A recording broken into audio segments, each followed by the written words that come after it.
Hello. अच्छा, थोड़ा और ज्यादा नहीं होगा सर? ठीक है सर, जितना जो इच्छा, कोई प्रॉब्लम नहीं है सर। तो आप ऐड होइए ना सर। जी जी जी, ऐड होइए जी।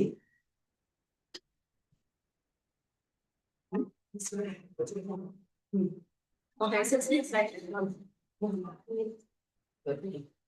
सर दो शब्दों।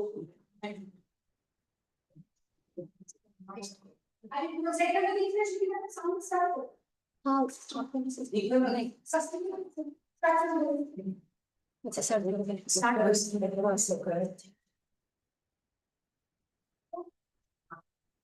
लाइन हो। नाम सर का नाम sir.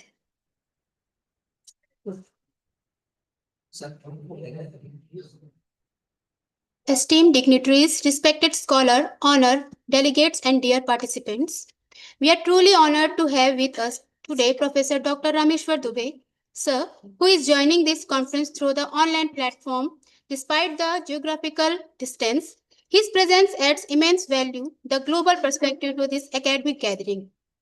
On this auspicious academic occasion, as we begin the intellectual journey of the international conference, we are privileged to be guided by a voice of global scholarship. Distance dissolve when knowledge connect, and today across border and time zones. We are enriched by such a presence.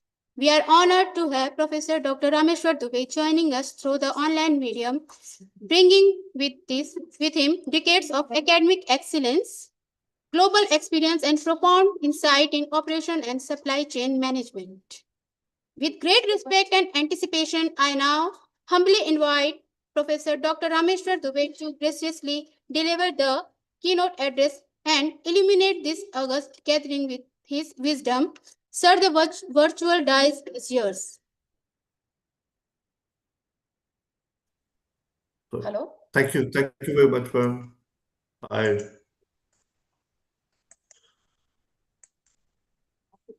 wait a bit. Thank you so much, and can you hear me, ma'am? Yes, sir. Audible, sir. Thank you very much. Thank you, Professor. Thank you, Dr. Rita Singh, ma'am, and thank you very much for all the faculty members who have played an important role in organizing this conference. So, thank you once again for inviting me and giving me the opportunity to speak a quite a big community in Bilaspur. I think I'm for the first time I'm interacting with uh, Bilaspur and the Madhya Pradesh system, but it's a really honor to be here. So, thank you so much. I just want to start with a note.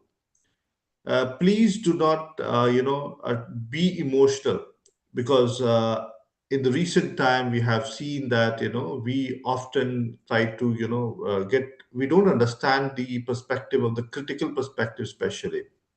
So whenever the critics are presenting any matter, we often get emotional, and this is something which is very important. So it's a cautious remark. Please do not evaluate the dimensions and the perspective from an emotion point of view or from the nationalistic perspective. It's very important to take a critical view of all the dimension. I apologize to say that this is not my area of research. Indian knowledge system is something that I have started recently reviewing, actually, and started studying only after I got the invitation to present on this topic. And to my surprise, I really got disturbed that Indian knowledge system, the research, the amount of research that I'm supposed to review were quite limited.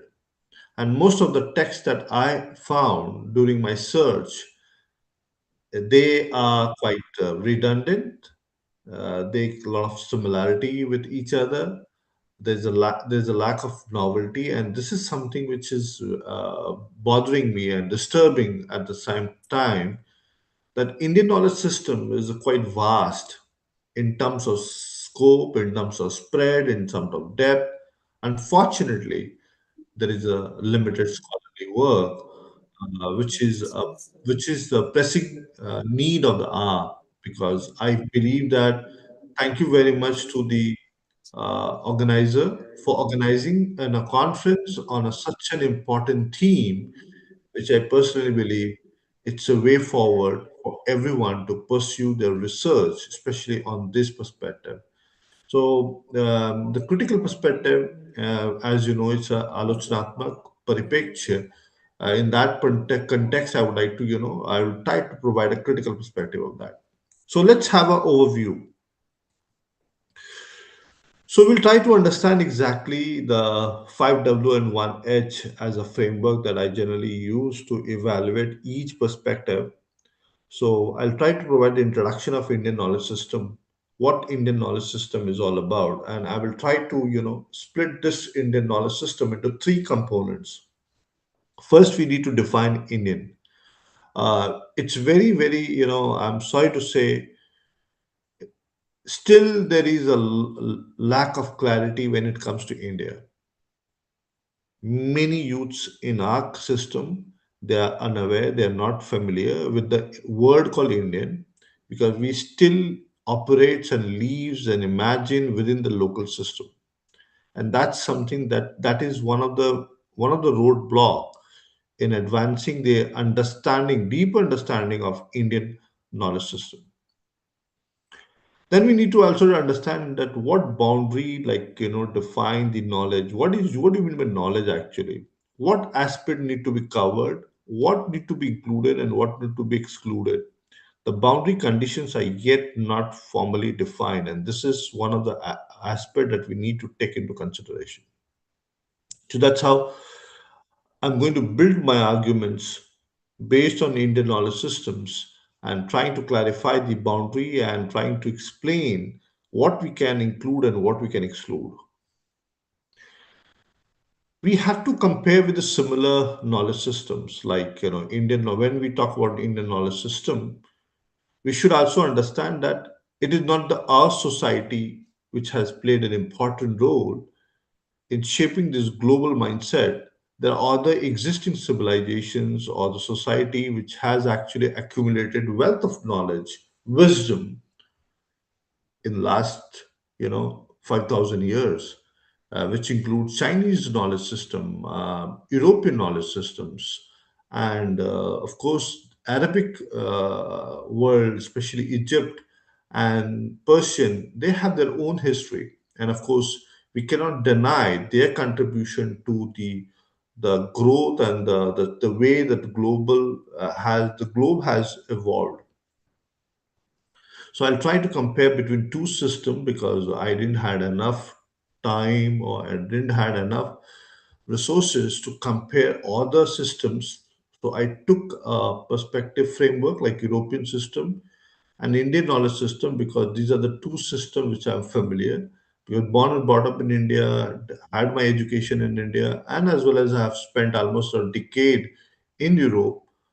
I think, it will be legitimate, morally correct to present these two systems so that we can actually understand what are the gaps that we observe, like what are the areas where we can work actually. This is very important to understand, and we need to understand that what are the challenges that we are facing at this point of time, especially because you know that Indian knowledge system has gained, although this term is existing, but it has gained the momentum during the new educational policies, especially now most of the Indian education systems, institutions have started paying attention towards, like, developing a foundation for the Indian knowledge system, because in past our academic curriculum didn't focus on Indian knowledge system.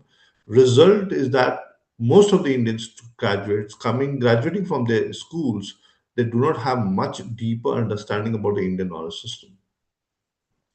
Forget about Indian knowledge system. They don't have even a mutual understanding, like, what is happening in southern part of the country, what is happening in the extreme eastern part of the country, and what is happening in the north and east.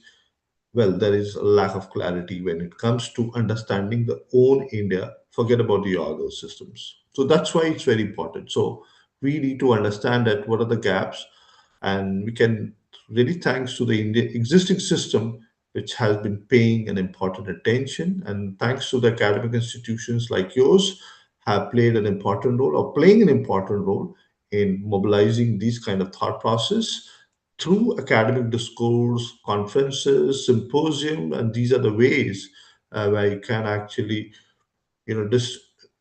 deliver and spread the knowledge among all the, you know, audience. That's something which is very important. So how can we exploit? How can we bridge the gap, and how can we exploit for our advantages to gain the competitive advantage in this extreme competitive era? This is something that we need to understand. And finally, I'll conclude.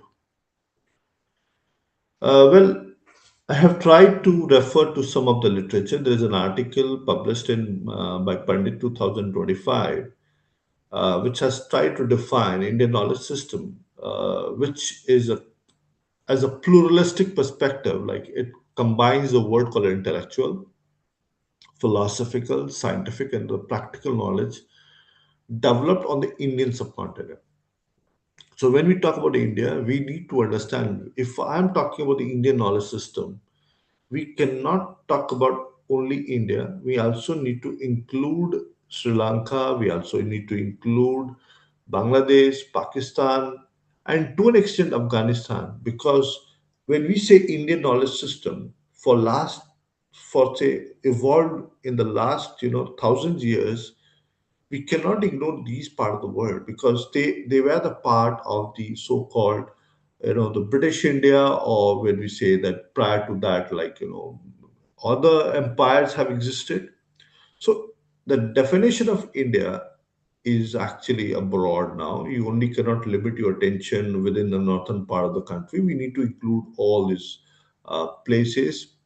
Of course, political narratives are different, but we need to take a complete holistic perspective when we are debating, when we're discussing these things. We need to also understand that what it includes the disciplines such as philosophy, the language, and the grammar. We also have to understand that how our language has evolved. Like there was a time when Sanskrit followed by Pali, and from Pali, then we have Hindi, Urdu, all these language, and of course different parts in the south like Tamil, and from Tamil there are many other languages. So we also need to understand what is the root of these languages and how these languages has evolved. And of course, when British uh, operated within the Indian subcontinent, English became one of the the language. It has become a lingua franca, and even I'm sorry to say that I'm communicating to my Indian community in English language. It's very sometimes it's emotional that some people might debate that why there is a need to use English as a language, as a media of communication, especially when I'm talking to the Indian community or Indian audience. Well, we have to also understand that when we talk about India, India is not about Uttar Pradesh, Bihar, Madhya Pradesh, Chhattisgarh, Rajasthan, Haryana. We also have to accommodate like southern part of the country. We also need to take into the consideration eastern part of the country, northern eastern part of the country, who have their own language, and there's no debate that they are inferior superior. So we don't have to fall into the trap, and that is why tolerance is missing within the Indian diaspora, Indian community. We don't have a mutual respect for each other, and that is the reason why we face this kind of challenges. And this is the reason why, to resolve the debate whether I should choose Tamil or Telugu or Kannada or Bengali or Gujarati or Marathi or Hindi, in order to resolve all these debate, that's why we have adopted a working language, or official language to be very precise, English as a language. And of course, when we speak in English or communicate in English, it's not allow us to communicate to our Indian audience as such, but also allow us to communicate with the world, the global community. And that is the reason why we choose English language. It's not that our languages are not superior or not worthy enough. But in order to avoid any kind of conflicts and any kind of controversies and avoiding or hurting, we should not hurt the sentiments of the Tamilians and the Telugu people. So we have to understand that English sometimes we have to adopt. So please, my request to all the audience, don't be emotional that I'm speaking in English, because this is the only way. I understand this is, a northern part of the country or central part of the country, which predominantly speak in Hindi. But I also assume if there are Tamilians and Telugu who speak in their language, I need to safeguard their interests also. If you have any doubts, feel free to ask questions to me. So it's not only mathematics, and we should take immense pride in our mathematical foundation. Of course, I'm not saying that only we invented or we contributed to the field of understanding the numbers and complex algebra, complex geometry, and but we also need to understand that our mathematicians in the past have contributed extensively. And of course, the latest name that we always talk about, Srinivas Ramanujan, who has made significant contribution. Of course, there are many mathematicians, but within the modern mathematicians who actually shaped the understanding of the complex number theory is Ramanujan, and we are proud of him. The way he has contributed, the way he has earned a reputation for the country, it demonstrates that how deeply ingrained our society is. Medicine, of course, we talk about allopathic medicine, but we also need to appreciate that Ayurvedic medicines plays a very important role and has been a significant part of the society. But I will not also discard the Unani medicine also. Of course, many people say that the origin of the Unani medicine comes from Arabic, but let's also understand that our history, like if we talk about the 600 years history or 500 years history of India, Indian subcontinent, Unani has played a significant role in different parts. So we also need to give the that same importance to Unani medicine along with Ayurvedic medicine, because they are also part of so-called our Indian subcontinent history. They are part of our history. Okay, so I'm not here to rewrite the history. I need to present the fact it has been a part of our history. So we need to also although the most of the latest interpretation by the scholars where they have excluded Unani, and this is why I'm presenting a critical that if they have excluded Unani because they are trying to fit their debates according to the government narratives, actually. But as a scholar, we should not be trying to, we should not write just to satisfy a particular community or particular society. We have to speak the truth and fact. And that's what I'm saying that my critical perspective is that it also includes Unani medicine also. So when we talk about arts, aesthetics, ecology, and social sciences, we have contributed a lot to this world. And of course, the another indigenous knowledge that we have accumulated over the years, which we have preserved. And our tribal community, if you see, if you have an opportunity to visit to the tribal places, tribal areas, you see these people have their own unique understanding of the nature, because they have been very close to the nature. In fact, if you talk about like ecosystem, if you talk about the way they have preserved our earth, the contribution of the tribal people is immense actually, and their contribution to protect the planet is commendable, and it cannot deny that how they have played. And that's why it is very important that they have been very close to the nature than us, and that is why their wisdom proves to be more beneficial, especially in this complex environment where we are facing. a kind of situations where we might be losing our way because the way we have exploited this nature today, that we are facing the crisis in the form of climate crisis, climate change crisis, and all this stuff that we have been debating and talking about those things. Probably these tribal people have played an important role is balancing the way their life with the nature, and that's something where we have to appreciate their wisdom. Now, when we talk about the traditional Indian systems, we have to also understand that our traditions has been very instrumental. If you go to eastern part of the country, if you go to southern part of the country, their traditions actually localized. And let's understand that every tradition has an element of the local aspects, and we need to appreciate that why there is a perspective, and we need to have a deeper understanding. And this tradition actually shaped the fabric of the India. When we say India as a diverse country, because of the different cultures, different traditions, different cuisine, different practices, all actually they give a pluralistic perspective to India. And that is why India is a nation of color, because you cannot define a country in one color, and that makes the holistic view perspective. And this is the beauty of the nation, that where every elements, when you merge together, it provides a canvas which is totally a different colors. And that is why it's a different experience, it's a different feeling actually. And that's why you cannot ignore any one of the element.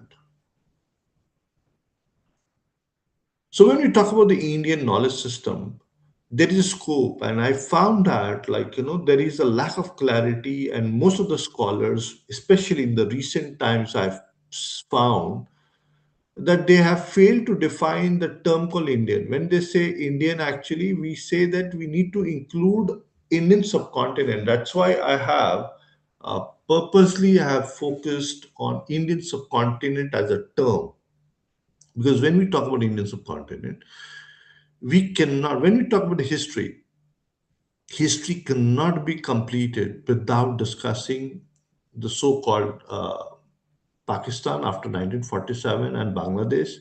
They were the part of the British Empire, and even they also existed before British came to India. So there are two important integral parts of the India, and that is what you see RSS ideology. They talk about Akhand Bharat, and I really endorse this perspective that India, without its, like, without talking about Pakistan, Bangladesh, Sri Lanka, the definition is incomplete, including Myanmar, which is formerly known as Burma. Because if you remember, when you talk to your old grandfather, I don't know how many people had opportunity, but in childhood, when I used to talk to my grandfather, he always mentioned about Burma and the impact of the Burma on Indian society. So you can understand that how Indian borders were actually, porous, that people frequently moving from one part of the world to another part of the world, and people wish to freely move from Burma and other part. And there are many Indian diaspora in Burma, in Rangoon, and today this particular region has been renamed as Myanmar actually, which is now a region which is known for the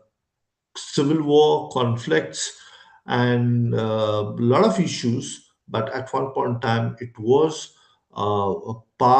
it was a very important integral part of the system, because through Myanmar, the Indians have connected well with the Chinese society. Of course, our relationship has turned out to be bitter after 1962 with China because of that war, and we could not find out a way to come out, like, to leave, because even the Europeans had they had also engaged in the First World War and Second World War.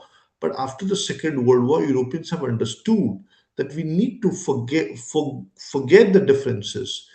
Now we have to live together, because this is something that we have to understand, which ourselves and the China both actually, they represent a very important part of the world, but we have not been able to find out a ways to forget the past, bitter past, and come out with a new resolution, because we have to coexist. And they are unique history. Our history is unique. We possess different capabilities, they possess different capabilities. And that's why the Indian knowledge system and the Chinese knowledge system, they can play a very important role in shaping this entire global. But I think a lot of ways to be done.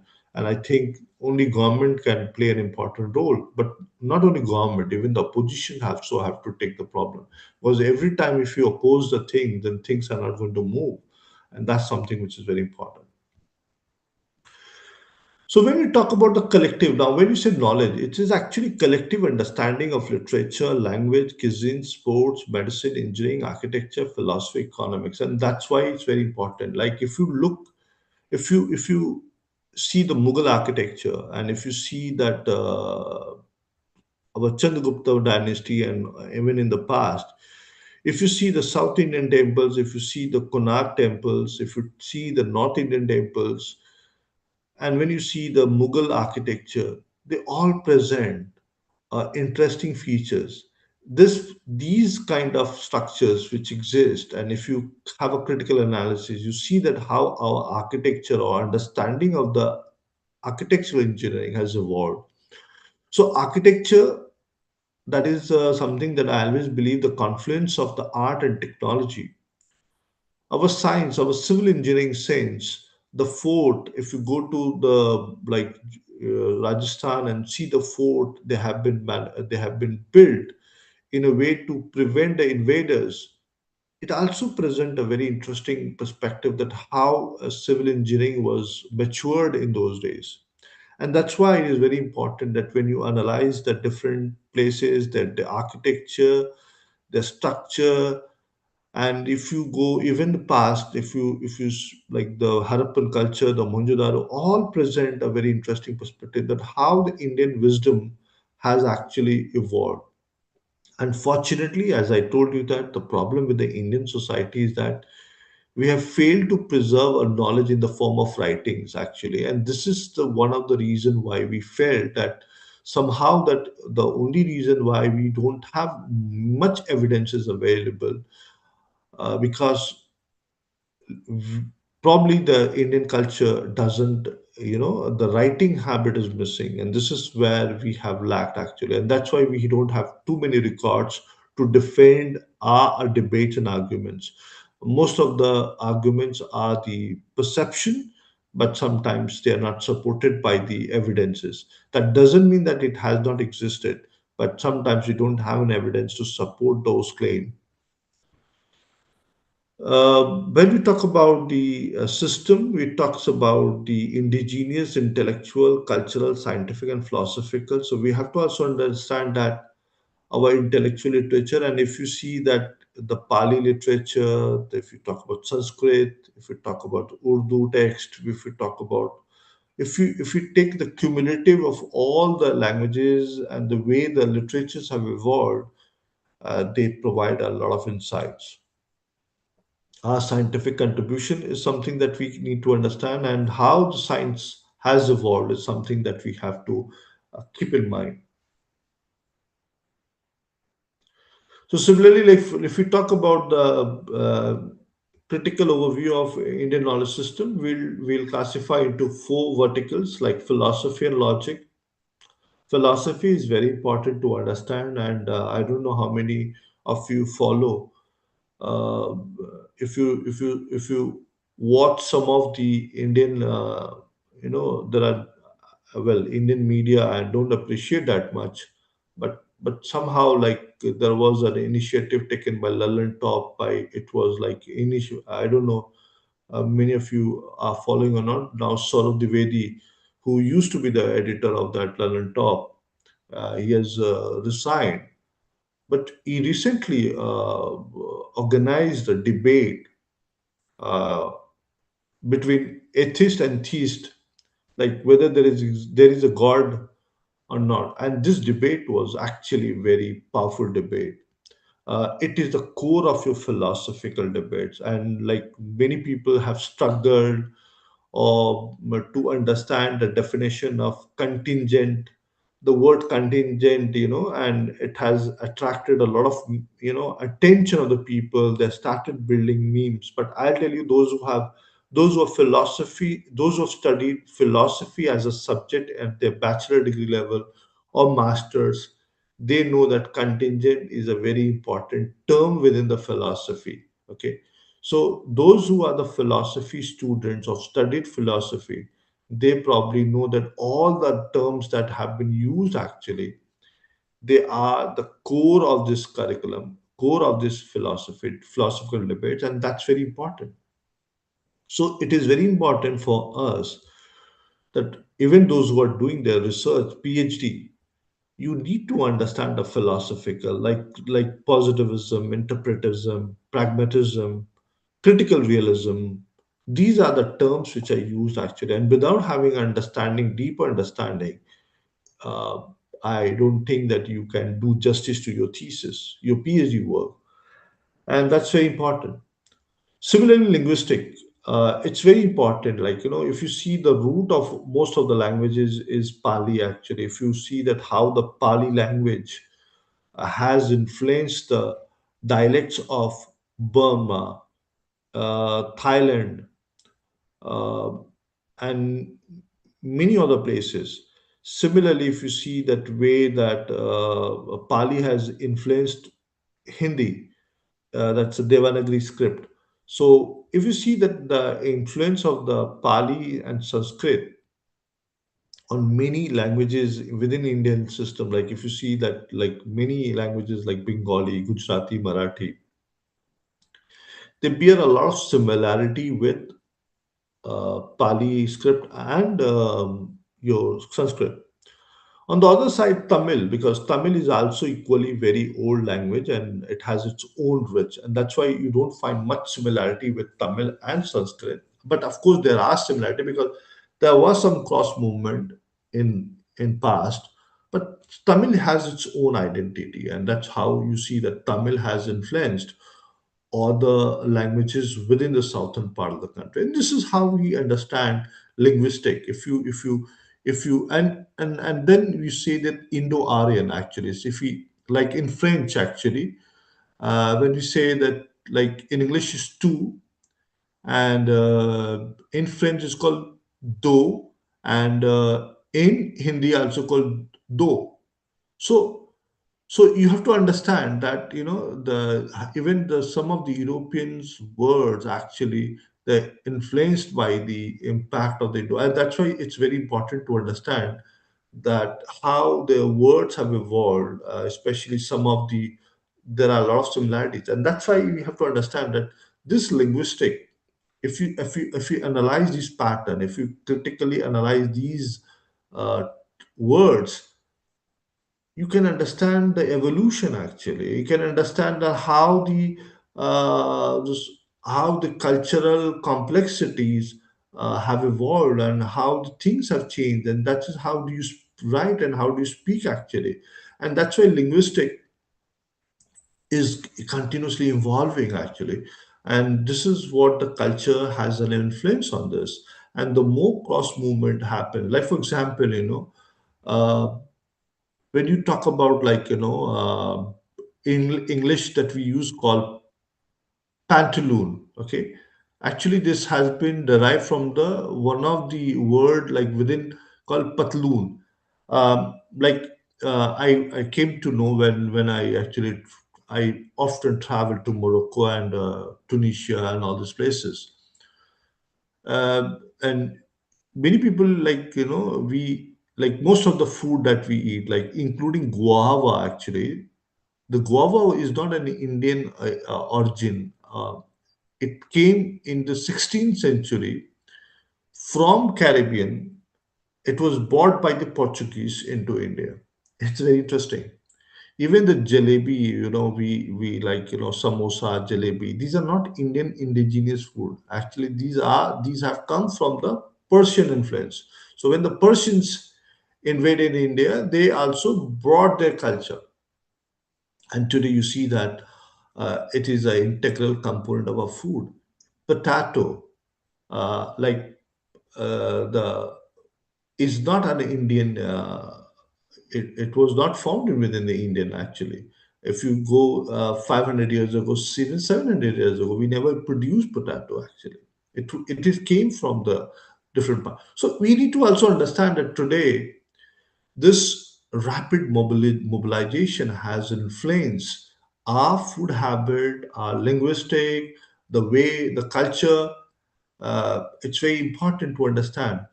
At the same time, that's why it's a tribal people who still uh, have maintained. Because I still remember in 1980s and 82, because I was born and brought up in Calcutta, and I used to, but we generally come from Eastern UP. So when I used to go to, like, during summer when holidays, like I used to spend my days in my village, you'll be very shocked to know that tea was not like a common drink within the Indian family. Yes, many people don't know, but tea was not consumed by the Indian family. In fact, many people doesn't know that uh, even that white rice that we consume was never part of the Indian the rural diet actually. The wheat that the rotis that we consume was not an integral part of the Indian rural diet in 1980s actually. So I don't know, things have changed now. If you go to, I think the Indians are now eating more French and British food than what Britishers and French people are eating. So things have changed a lot of, but in somehow it's very difficult to see that to what extent we have been able to retain the core tradition. And that's why you'll find very difficult to find that people have, are still maintaining their tradition. And that's why if you go to tribal part, they still have maintained. And that's why it is very important to protect those tribal people, because their indigenous lifestyle, their indigenous food, the indigenous culture need to be preserved. I think we haven't put much effort. And thanks to this initiative, like starting courses in Indian knowledge system, like master's course in Indian knowledge system. So offering one of the core on Indian knowledge system, I think it's going to change the perspective, because many youths, they are not even aware, they haven't seen actually. uh, like I'm around 50 years, so I can see the transformation. And those who are like 70 years, they can even better connect what I'm saying. But today, youths cannot connect what I'm saying actually, because they haven't seen those days. They haven't seen those time. So things have changed a lot. So that's we have to understand that consumerism has a major influence on transforming our society, but we have to also understand that how we can actually preserve our indigenous knowledge, and that's the habit of doing research. And I'm sorry to say that during my research on Indian knowledge system, I'm very disturbed that very few works have been done, and those works also do not fall into the critical research perspective or critical criteria. They they lack critical aspects, and probably they got published in a very local journals. They haven't gone through the rigorous scientific rigor, so that's why most of the contents are very repetitive, redundant, lack that clarity, and that's something which is very important. So I think there is a scope for those people who are going to pursue their doctoral studies or doing master thesis.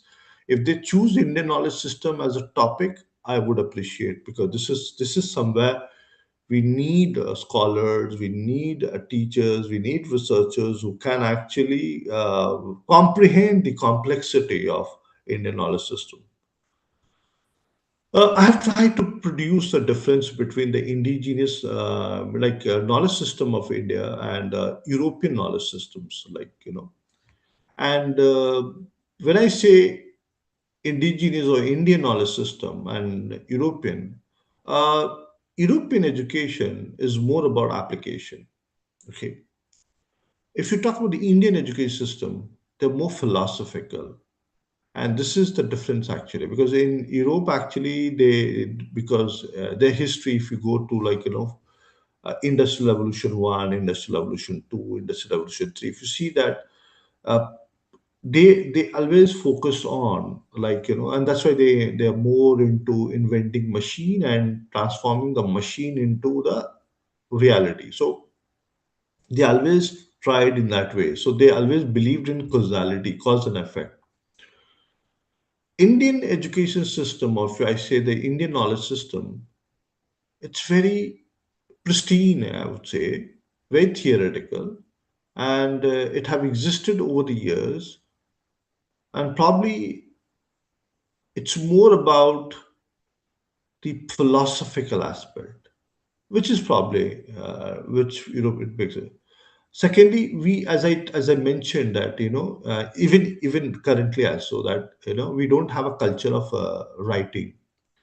And when I started teaching Europe, actually, I found there is a huge difference between Indian way of education and the European education system. In Indian system, like from bachelor's, master's, even the PhD also, it's called rote system, that people mug and prepare from the notes given by the teacher, and they appear for the exams. In European system, if you ask a professor or teacher, a professor, can you tell me what is speed, what is velocity, what is acceleration? Professor will say no. But what professor will do? Because professor is not here to give the information. Try to understand. And especially in the age of AI, the knowledge is easily available to everyone. So probably students may not ask this question to you anymore. What professor will do? A professor will do that. Hello, if you want to understand what is speed, read these two articles, or read these three articles, or read this textbook, chapter number 4 or chapter number 5. Now, suppose somebody asks me, so can you talk about the philosophies within the social science perspective? I say then, okay, there is a textbook by Saunders et al. Please refer to the chapter 4. You will understand different philosophies and the assumptions. Now, instead of answering directly, I will directly make them to read from the original article of book. Unfortunately, within Indian system, we prepare the student for the exams. Even I'm talking about Indian civil servants, and that is the reason why I should not say this, but the I have supervised 5 IS senior IS officers at IT in MDI Gurgaon and many institutions. I wonder how they have qualified Indian civil services. They lack the critical thinking ability because they're hardworking people, no doubt. They memorize the stuff and they qualify the exam, because the Indian exam systems never test the critical thinking ability. And that is the reason why when when we produce doctoral studies thesis, I'm sorry to say I have examined more than 40 PhD theses from IITs only, JNU, IIT, and BHU.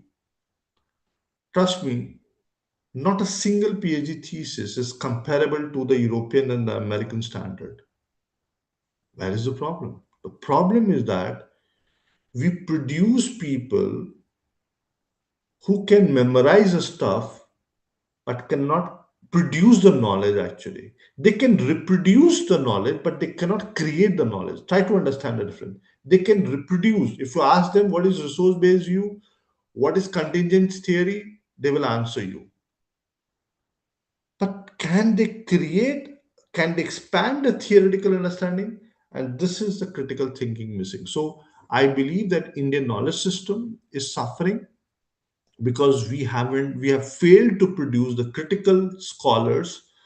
And there's also reason why, because if you see that within the Indian system, I'm sorry to say, the moment you criticize, the criticism is an essential part of the academic debate. But the moment you criticize, there is a 70% of the population within the Indian diaspora, Indian community, who will put you into the bracket of leftist or communist. The moment, like for example, Saurav Dwivedi, an excellent human being, great scholar, he studied from the India number one university, and it is the number one university. It is not my statement, it is a statement of 20 professors out of 25 from BHU, because I visit BHU medical department every year because we are doing a collaborative research. 20 professors out of 25, I'm talking about the head of the department of BHU, they say that JNU is unbeatable. Reason? Because JNU professors enjoy that kind of, you know, space to put their thought process in a critical way. But unfortunately, you see that when you talk about JNU, in last 15 years, people term JNU as an anti-national or against India. Because if you speak something if you criticize something, you are anti. Okay. Now, it is not only problem in India today, it is also problem in US, like after Trump. So today this environment is very bad for the academic culture, for academic debate. And I'm sorry to say that if people like Trump or the existing government in India or Pakistan or Bangladesh exist, I'm sorry, academia is in danger, because this is something which is different. So we have to also understand. So we have always given a maximum stress to the oral communication. We communicate storytelling, and we pass it over the information like Panchtantra. You must have seen that.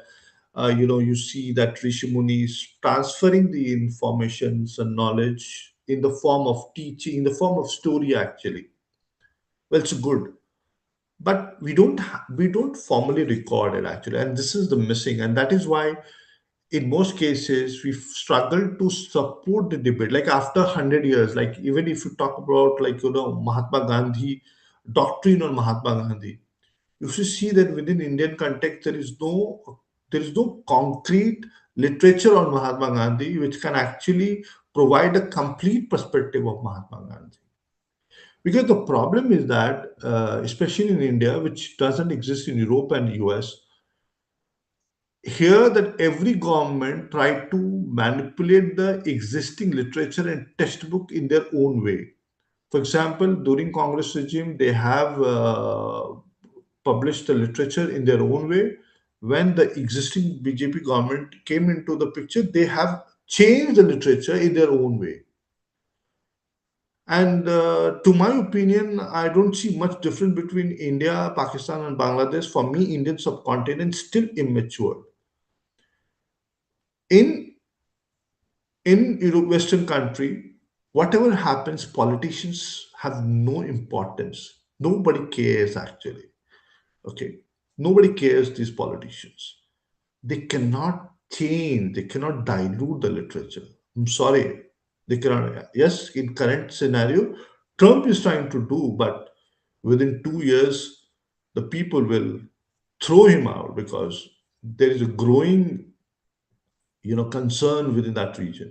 So you cannot manipulate the literature. The problem is that we have manipulated the documents. So that's why formal literature is very important, and that's why we lack the Indian education system lack the culture of like creative writing. We don't have that creative writing.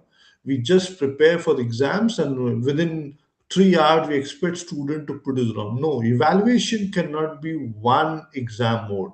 That is the reason why even our student, those people who have scored 90% out of 100 in the exams, they're the most unsuccessful people actually. Because why? Because we never had a continuous evaluation mechanism.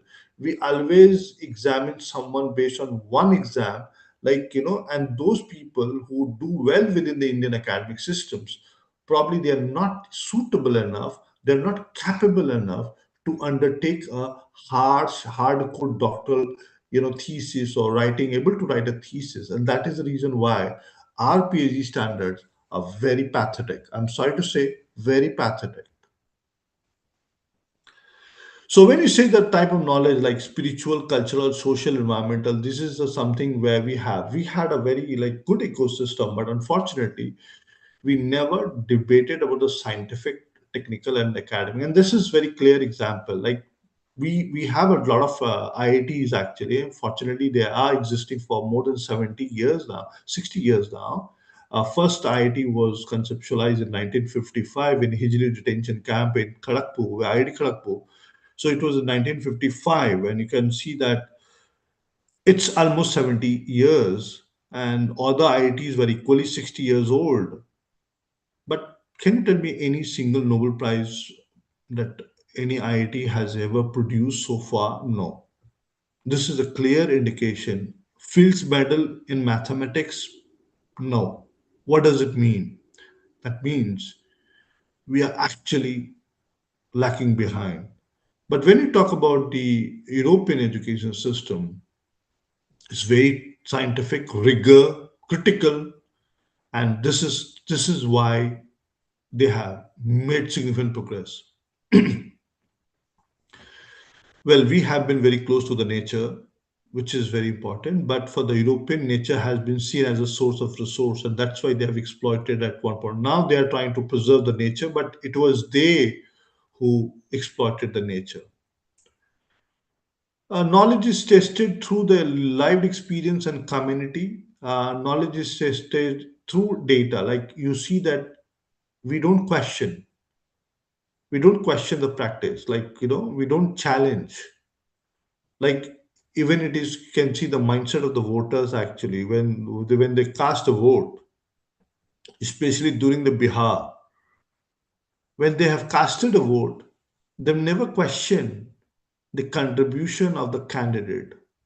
Okay, so it is clearly visible that one hand people are cribbing that the existing government doesn't provide support, but when it comes to, because the problem is that Indian mass have not been educated in that way that they can develop their own critical perspective.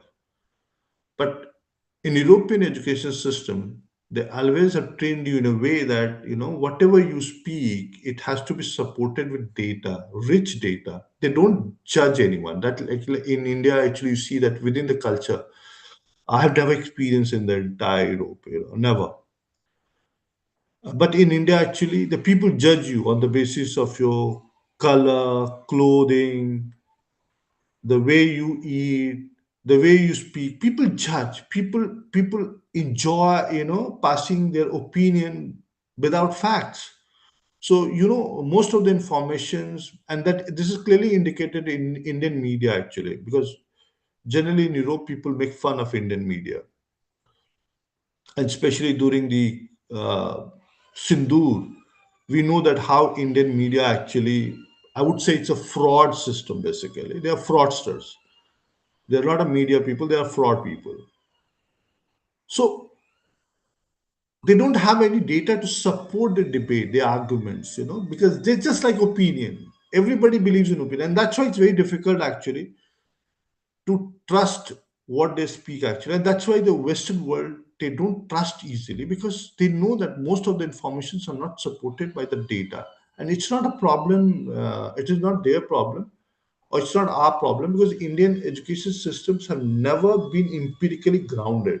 We don't support our debates based on data. We don't have that ability. So we just enjoy the rumor and story and the fiction, because still live in the world of fiction, because nobody questioned that how Hanumanji can travel from Sri Lanka to Himalaya overnight. Well, it's beyond my imagination. But since it has been passed, nobody can question this. So this has happened actually. And that's why French society, it's not there's no religion in France, because they have discarded the church practices, because French people question that how can Jesus after death can get a rebirth, can be born again. It's impossible.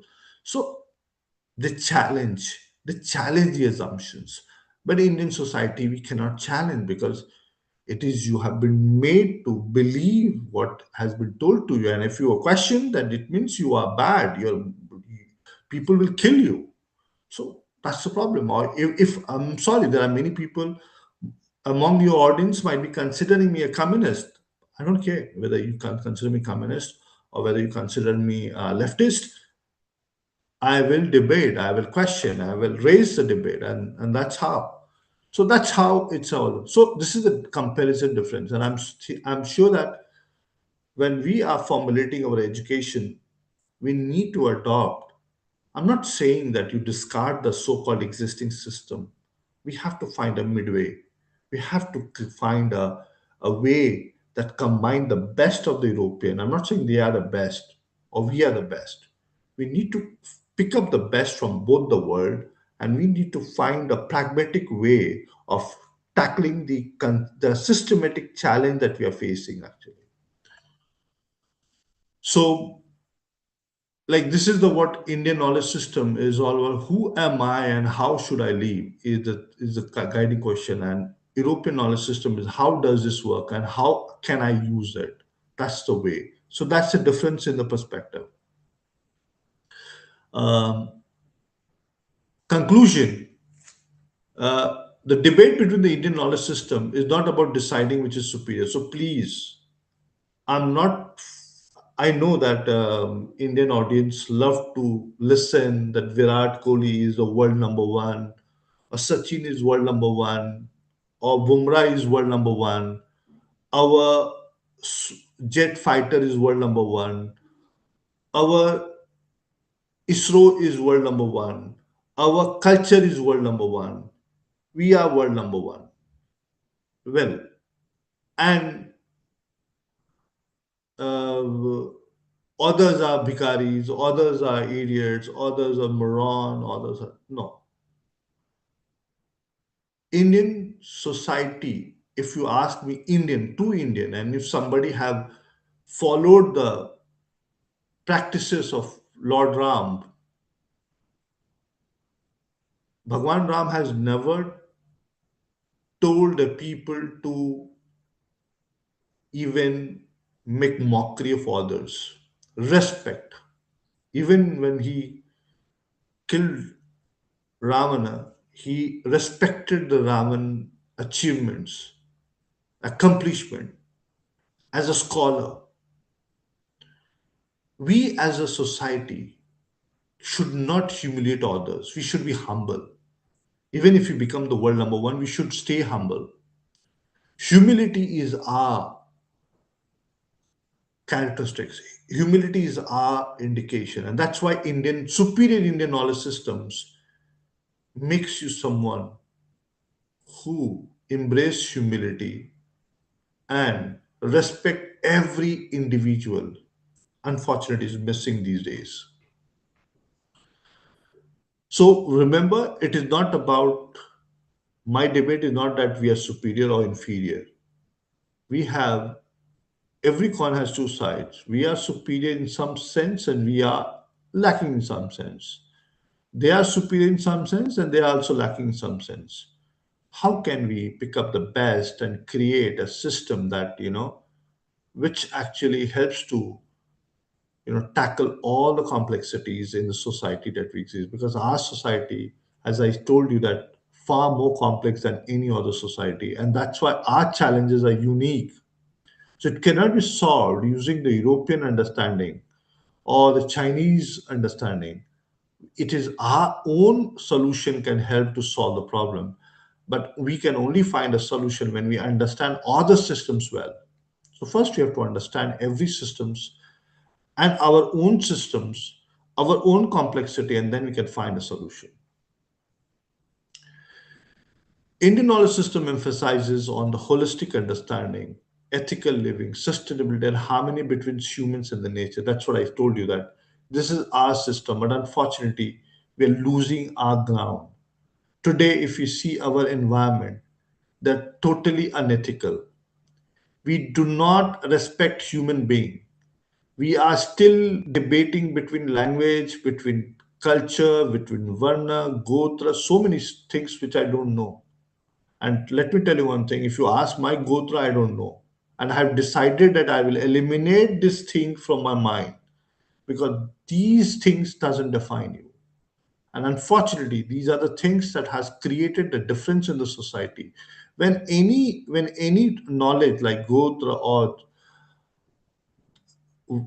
and caste, if creates divide in my society, I will erase from my mind. That is what we have to do in our society. We are divided within ourselves.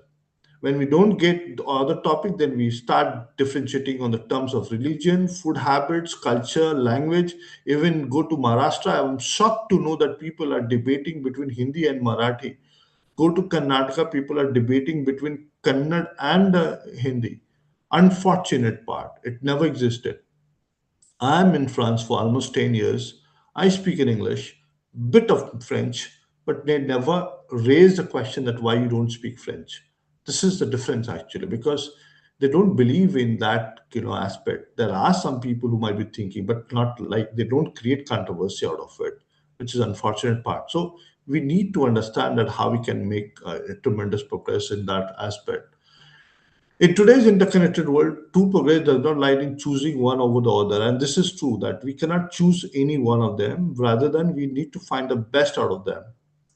And today, real solution is not about competing with each other, but collaborating with each other. So we are a nation of diversity, and the country only can grow when we collaborate with each other, when we mutually respect each other, trust each other, then we can exist together. It is a time when we need to understand that Indian knowledge system is not about debating between Sanatan Dharma and other dharma. Sanatan Dharma have existed when other dharma never existed actually. So we are as old. And let me tell you one thing: the word Hinduism is not a part of our debate because when Lord Ram existed, that time the Hinduism never existed. So we don't know exactly how the term of Hinduism or Islam and all have come. We were the people of nature. We are the people who love nature, preserve the nature. Nature is our mother, actually, and that's how we have evolved as a human being. That's how, if you see our old text have been written in that way, were never created a difference actually. So, in conclusion, thank you very much. These are the literature I've referred. I'm sorry to say these are not enough. And as you know that, as I told you, that this is not a field where I'm doing my research, but as a human, as a part of the society, I always feel disturbed, like why our society is not evolving in the way that we should be evolving actually. When I hear that still people are debating and fighting and killing each other, forget about fighting, they're killing each other on the name of religion and the food habit and this and that. It is a bit disturbing, and that's why I think thank you very much to the organizer and organizing committee for conceptualizing such an excellent conference. Indian knowledge system is actually a very vast but not structured, and a lot of works need to be done because as a knowledge we haven't evolved, although it exists, but it is not documented properly. And it is just because we don't have enough scholars or researchers doing research especially on these themes, and this is the reason why we haven't evolved. When you do literature review, you don't have enough evidences available to support my arguments. So thank you so much, and please pardon me if I am not perfect. You should not expect me to become a perfect within 15 days of work. This is only 15 days of work, and most of the debates, most of the arguments were my perceptions. Again, I'm telling you, most of them are my perception, which I have observed, and I might be wrong. And if my arguments have hurt you, I apologize for that. These were my own opinion, and that's why my understanding um, when I observe India from here, I find quite different, and that's the way I shared my observations. So thank you once again. I'm sorry if so. Now the floor is yours. If you have any questions, I would love to answer those questions.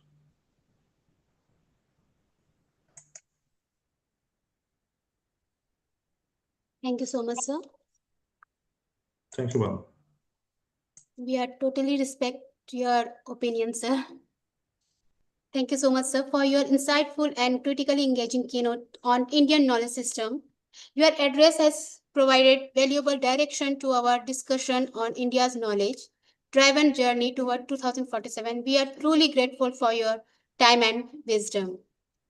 Now, I would like to call on virtual DICE Principal of Education Department, Dr. Rita Singh, ma'am, for a few words.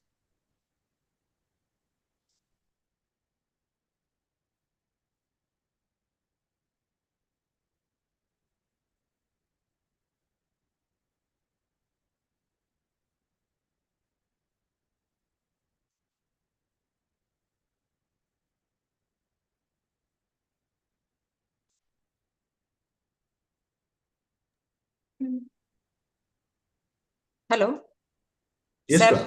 बहुत बहुत धन्यवाद आपको sir. आपके आपको भी कारण काफी ये अच्छा हमारा लगा। कॉन्फ्रेंस नेशनल से इंटरनेशनल में परिवर्तित हुआ और आपका बहुमूल्य समय और ज्ञान हमारे लिए हमारे लिए और जितने देश के प्रतिभागी हैं जो इसमें जुड़े हुए हैं उन सभी के लिए बहुत ज्ञानवर्धक होगा। ये अंतर्राष्ट्रीय कॉन्फ्रेंस के इस गरिमामय मंच पर हम आपके प्रति हार्दिक आभार व्यक्त करते हैं। आपके विचारों, उत्तेजक वक्तव्य, वैश्विक अनुभव और गहन विषय ज्ञान ने इस सम्मेलन को बौद्धिक रूप से अत्यंत समृद्ध किया है तथा प्रतिभागियों को अंतर्राष्ट्रीय दृष्टिकोण से सोचने की नई प्रेरणा दी है। अपने व्यस्तम कार्यक्रम में से समय निकालकर इस मंच को आपने गौरवान्वित किया है। अपने अमूल्य विचार साझा करने के लिए हम आपके सिंसियरली आभारी हैं। आपका योगदान इस सम्मेलन की सफलता में सदैव स्मरणीय रहेगा। Thank you sir. इसके Thank पश्चात you. Shruti Thank you, madam ma'am. को Thank you so much. आमंत्रित करती हूँ आगे के कार्यक्रम के लिए।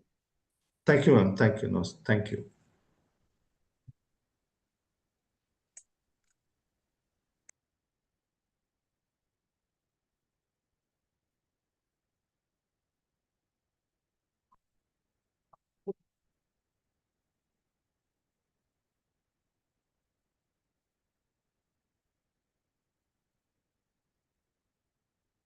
Thank you, sir.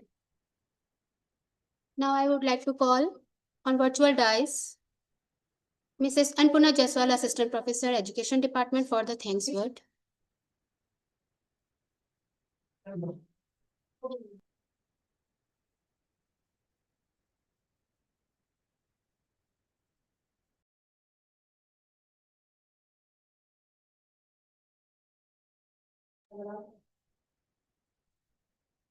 Respected Chair, distinguished delegate, esteemed faculty members, and dear participants, it's my proud privilege to propose the vote of thanks for our first keynote speaker, Professor Rameswar Dubey sir. On behalf of organizing committee, I extend our heartfelt gratitude to Professor Dubey sir and delivering such an insightful and thought-provoking keynote address on Indian knowledge system, a critical perspective. His scholarly depth, global academic experience, and analytical approach enriched our understanding of the Indian knowledge system in a contemporary and critical framework. The way he connected traditional wisdom with academic discourse not only broadened our intellectual horizons but also inspired us to re-examine indigenous knowledge system with renewed vigor and relevance. His address has truly set a strong academic tone for the international conference. We are deeply honored by his presence and sincerely thankful for the time, wisdom, and valuable insight he shared with us today. Once again, thank you, sir. for enlightening us and making this session memorable. Let's us give him a warm round of applause. Thank you all.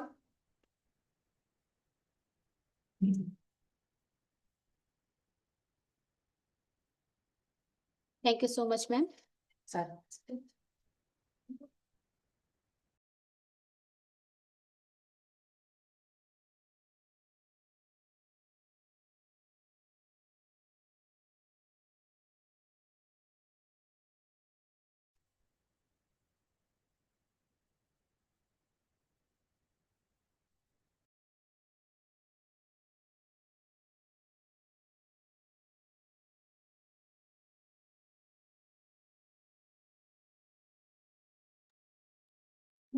सभी प्रतिभागी बने रहेंगे। हमारा first technical session शुरू होने वाला है।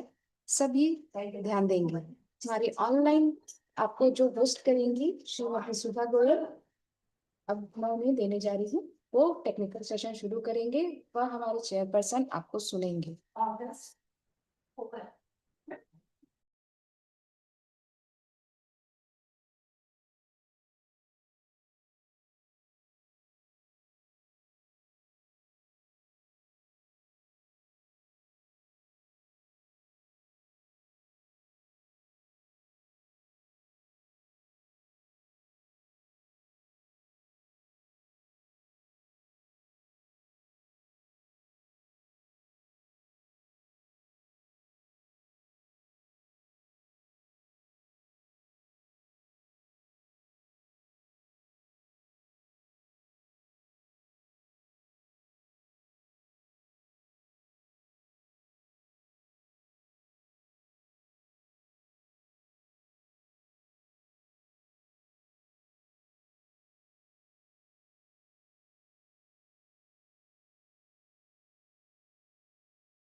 Hello.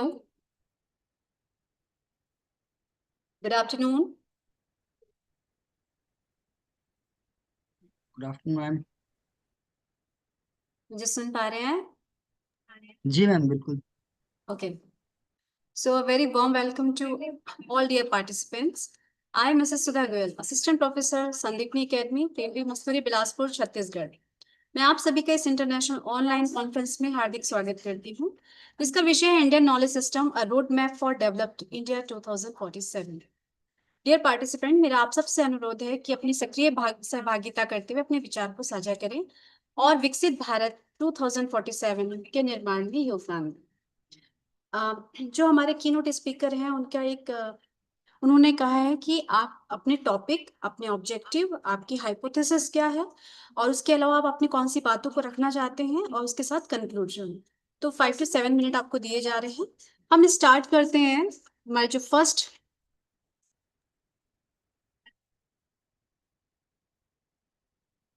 Online participant है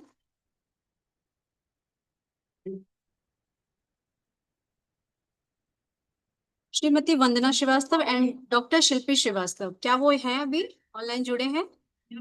वंदना Srivastava and doctor Shilpi Srivastava. Ma'am I guess first one was mine, doctor Shashikant. First Okay. Technical session. Yes sir. Okay, doctor Shashikant sir, आप Yeah, कंटिन्यू ma'am. कर सकते हैं। ओके, जी ma'am.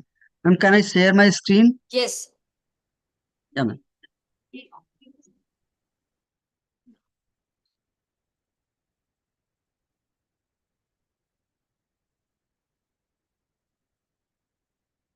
Ma'am is it visible?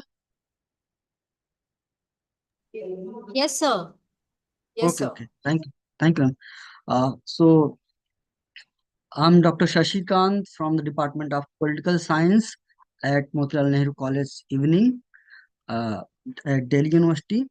So first of all, thank you, ma'am, for giving me this opportunity, and Sandeepni Academy.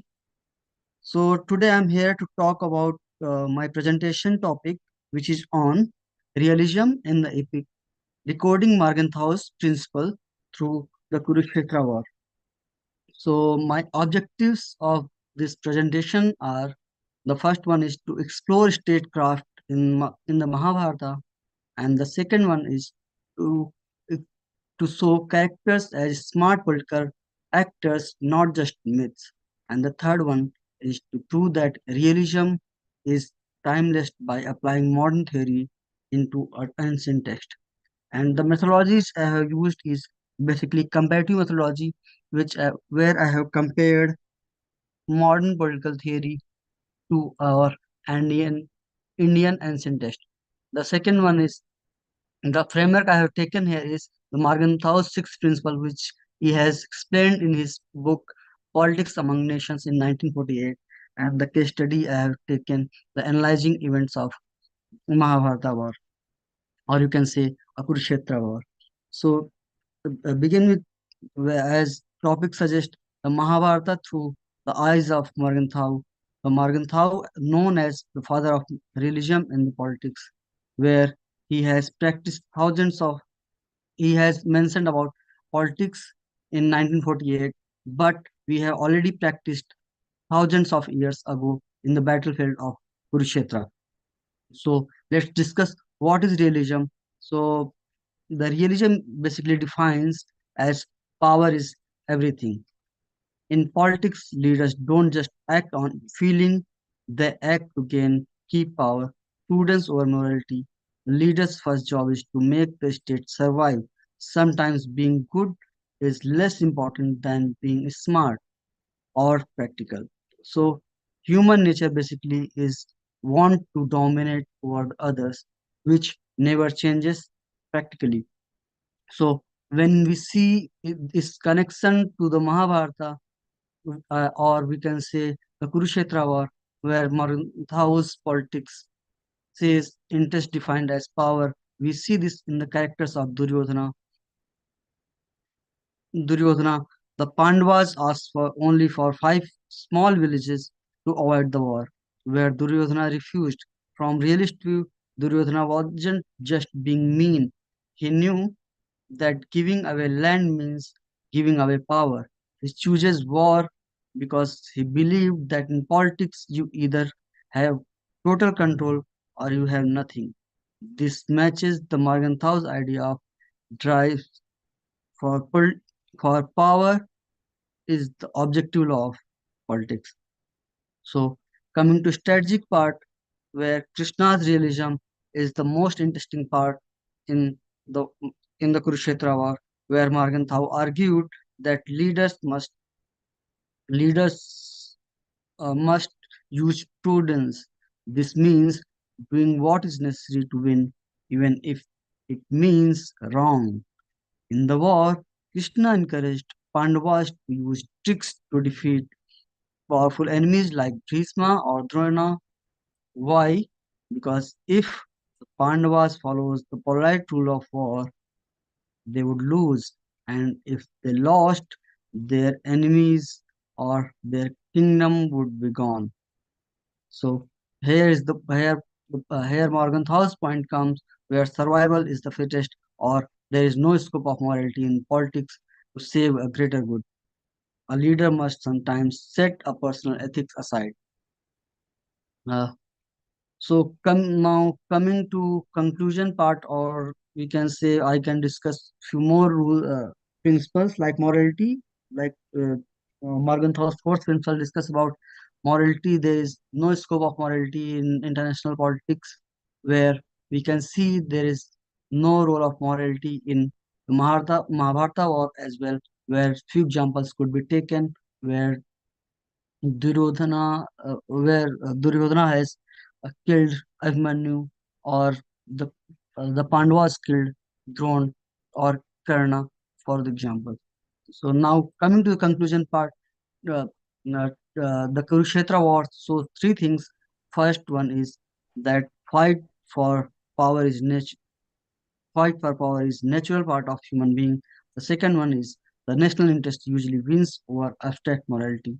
The third one is the realism is not just a modern Western theory, it is universal truth found in found in human nature. So by reading the Mahabharata this way we see, sorry, the Mahabharata, we see that it is not only a religious book, it is a master class of political science. So thank you so much for your time. If anyone excuse me has sir any query, yeah, ma'am, sure. Excuse me sir ji sir हाँ, आपका नाम library list में है। Ma'am का message आया है, जिनका नाम लाइब्रेरी लिस्ट में है वो गूगल मीट ज्वाइन करेंगे, आपका नाम जूम मीटिंग में नहीं है। मैम बट कोई और लिस्ट, कोई लिंक तो आया नहीं मैम हमारे पास। आया हुआ है, आप चेक करिए।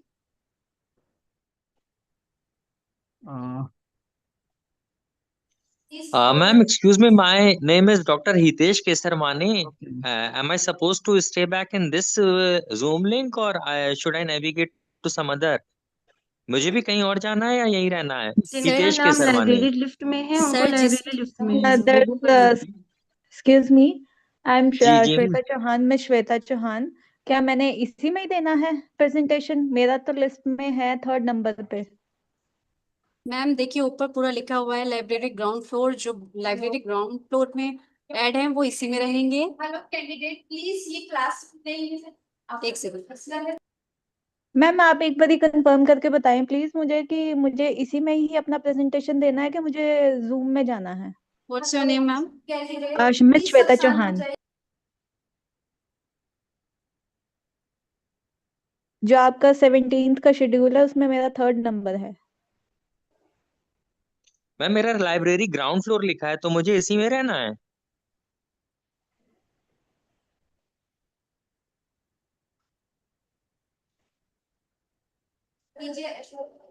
प्रेजेंटेशन चलेगा, प्लीज सब वेट कीजिए। तो हेलो मैम मुझे वहां दोबारा प्रेजेंट करना पड़ेगा या क्या करें अभी? हेलो मैम, ऋचा तिवारी कहाँ जाना है सर ये? सर एक सेकंड, थोड़ा सा वेट करिए, थोड़ा सा वेट करिए।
Excuse me ma'am. Hello dear हाँ जी मैम, कैंडिडेट, बताएं प्लीज। आप लोगों ने पीडीएफ अगर चेक किया होगा तो आज सुबह मैंने 2 पेज का पीडीएफ डाला है, जिसमें 2 जी कॉलम बने हुए हैं, एक ऑडिटोरियम हॉल और दूसरा है लाइब्रेरी। जिनका जी नाम ऑडिटोरियम हॉल के नीचे लिस्ट में दी गई है वो जूम मीटिंग मतलब इसी मीटिंग में रहेंगे। जिनका नाम प्लेस लाइब्रेरी ग्राउंड फ्लोर लिखा हुआ है और नीचे पूरी उनके नाम दिया हो गया, वो यहाँ से लीव हो जाइए और जूम लिंक, गूगल लिंक जो मैंने शेयर किया है वहाँ आपके एक्सपर्ट आपका इंतजार कर रहे हैं। ऑलरेडी वहाँ प्रेजेंटेशन शुरू हो चुका है। एक मिनट मैम। सो मैम मेरा क्वेरी है कि मैंने जो प्रेजेंटेशन दिया वहां अगेन जाके दोबारा देना है या क्या नहीं, करें अभी हम? अगर आपने प्रेजेंटेशन दे चुका है, क्या नाम है आपका? Ma'am doctor Shashikant.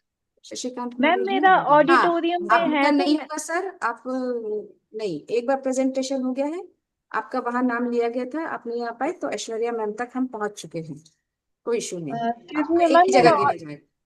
Okay excuse okay, me thank you ma'am. Ma'am. Hello.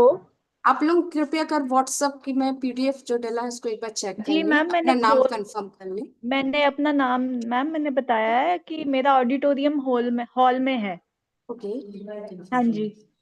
हाँ तो है तो मैम ये मैम लिस्ट में एक एक नाम लेते जाएंगी, आप आपका नाम आएगा तो आप बिल्कुल प्रेजेंट कीजिएगा। ओके अब मैम? मैंने यहीं पे करना ना, मेरा ऑडिटोरियम में है। जी जी जी ओके। ओके।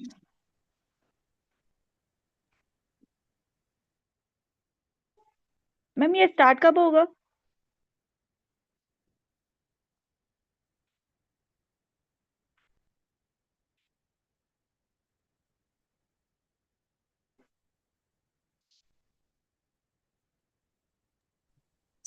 हेलो। हाँ हेलो। जी, मिस श्वेता चौहान है। जी जी जी हाँ मैम, आप अपना कंटिन्यू करें। जी जी। Can I Yes. Share my screen? बिल्कुल श्योर। ओके।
हेलो श्वेता हाँ जी मैम। मैम, स्क्रीन आपको आ रही है, नजर आ रही है? नो मैम नो, आप ऐसे ही बोल दीजिए।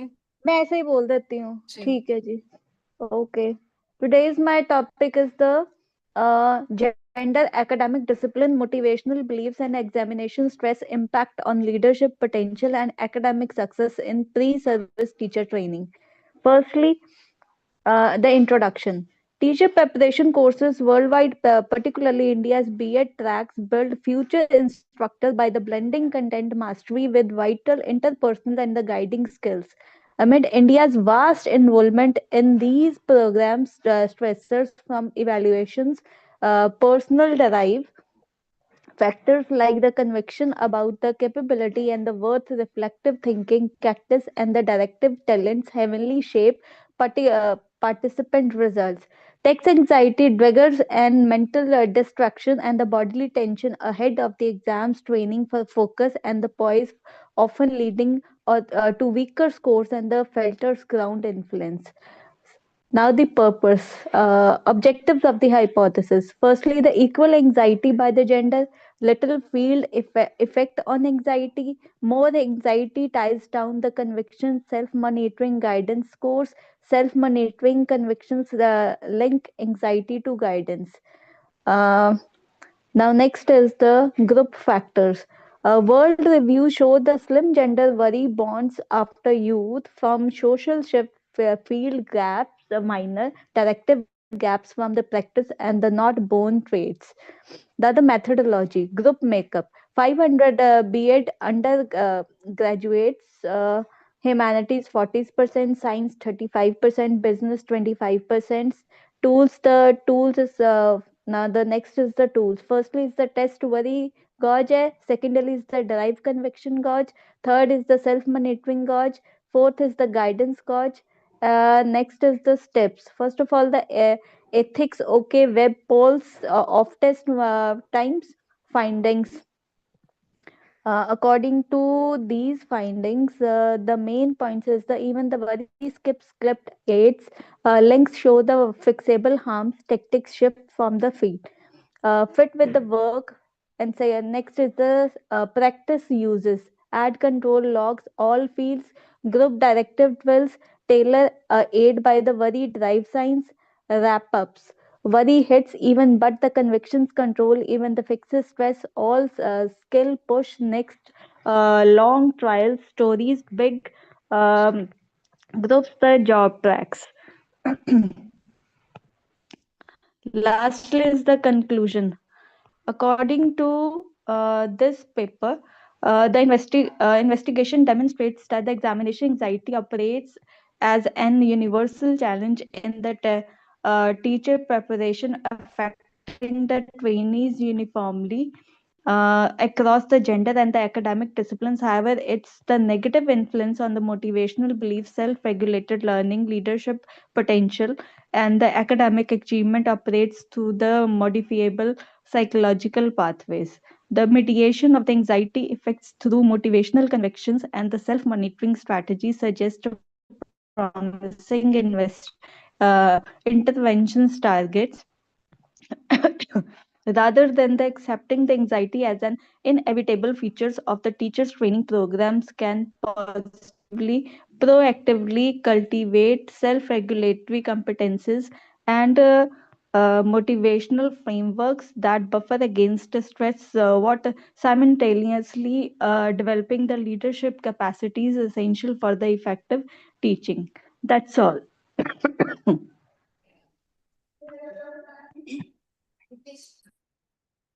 Thank you, madam. Okay. Thank you, ma'am. Okay, thank you.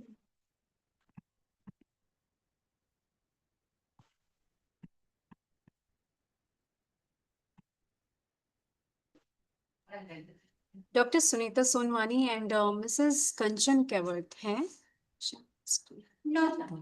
निशा अपना स्क्रीन बंद कर रही। Doctor Sunita Sonwani and Mrs Kanchan Kewat नहीं है? Okay. Doctor Ranju Gupta, doctor ma'am Ranju ये सब ऑफलाइन है ma'am. Offline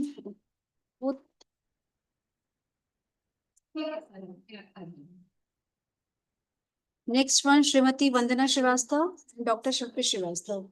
miss Shweta Chauhan भी ऑफलाइन थी बट इन्होंने ऑनलाइन दिया तो मुझे लगा कि शायद it's okay. Next Shrimati Vandana Srivastava and doctor Shilpi Srivastava. Richa Tiwari and doctor Nisha Tiwari, क्या आप हैं? Doctor Meera Dewangan, doctor Meera Dewangan, are you present there?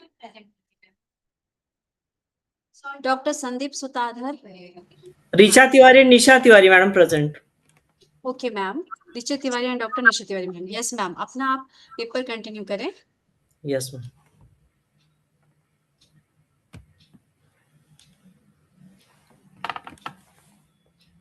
Yes, ma'am. My topic is historical perspective of women education in Indian knowledge system. Historical perspective of women education in Indian knowledge system is as studies by us. Indian knowledge system as a holistic framework includes knowledge, wisdom, skill, and values. Women's education as an integral part of Indian civilization, and study explores the historical evolution of women's education in India.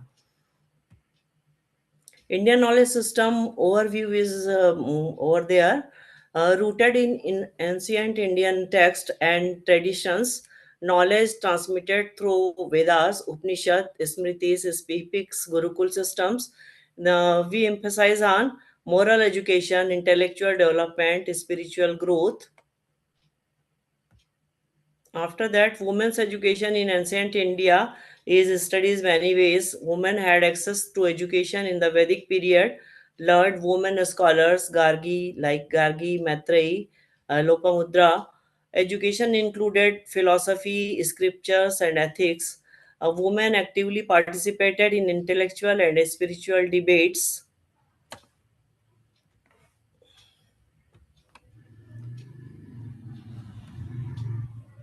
And there is so many declines and challenges over time to time.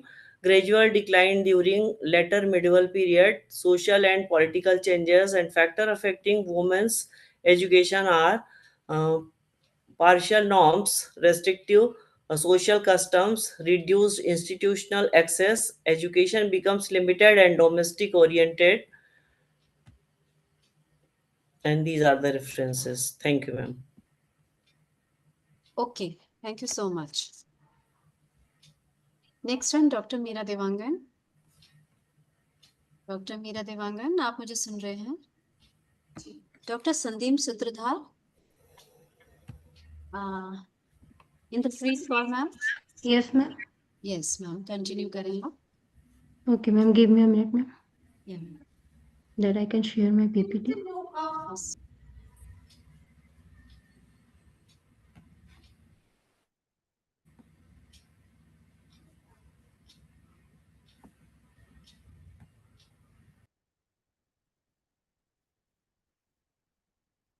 Ma'am, can you see my PPT?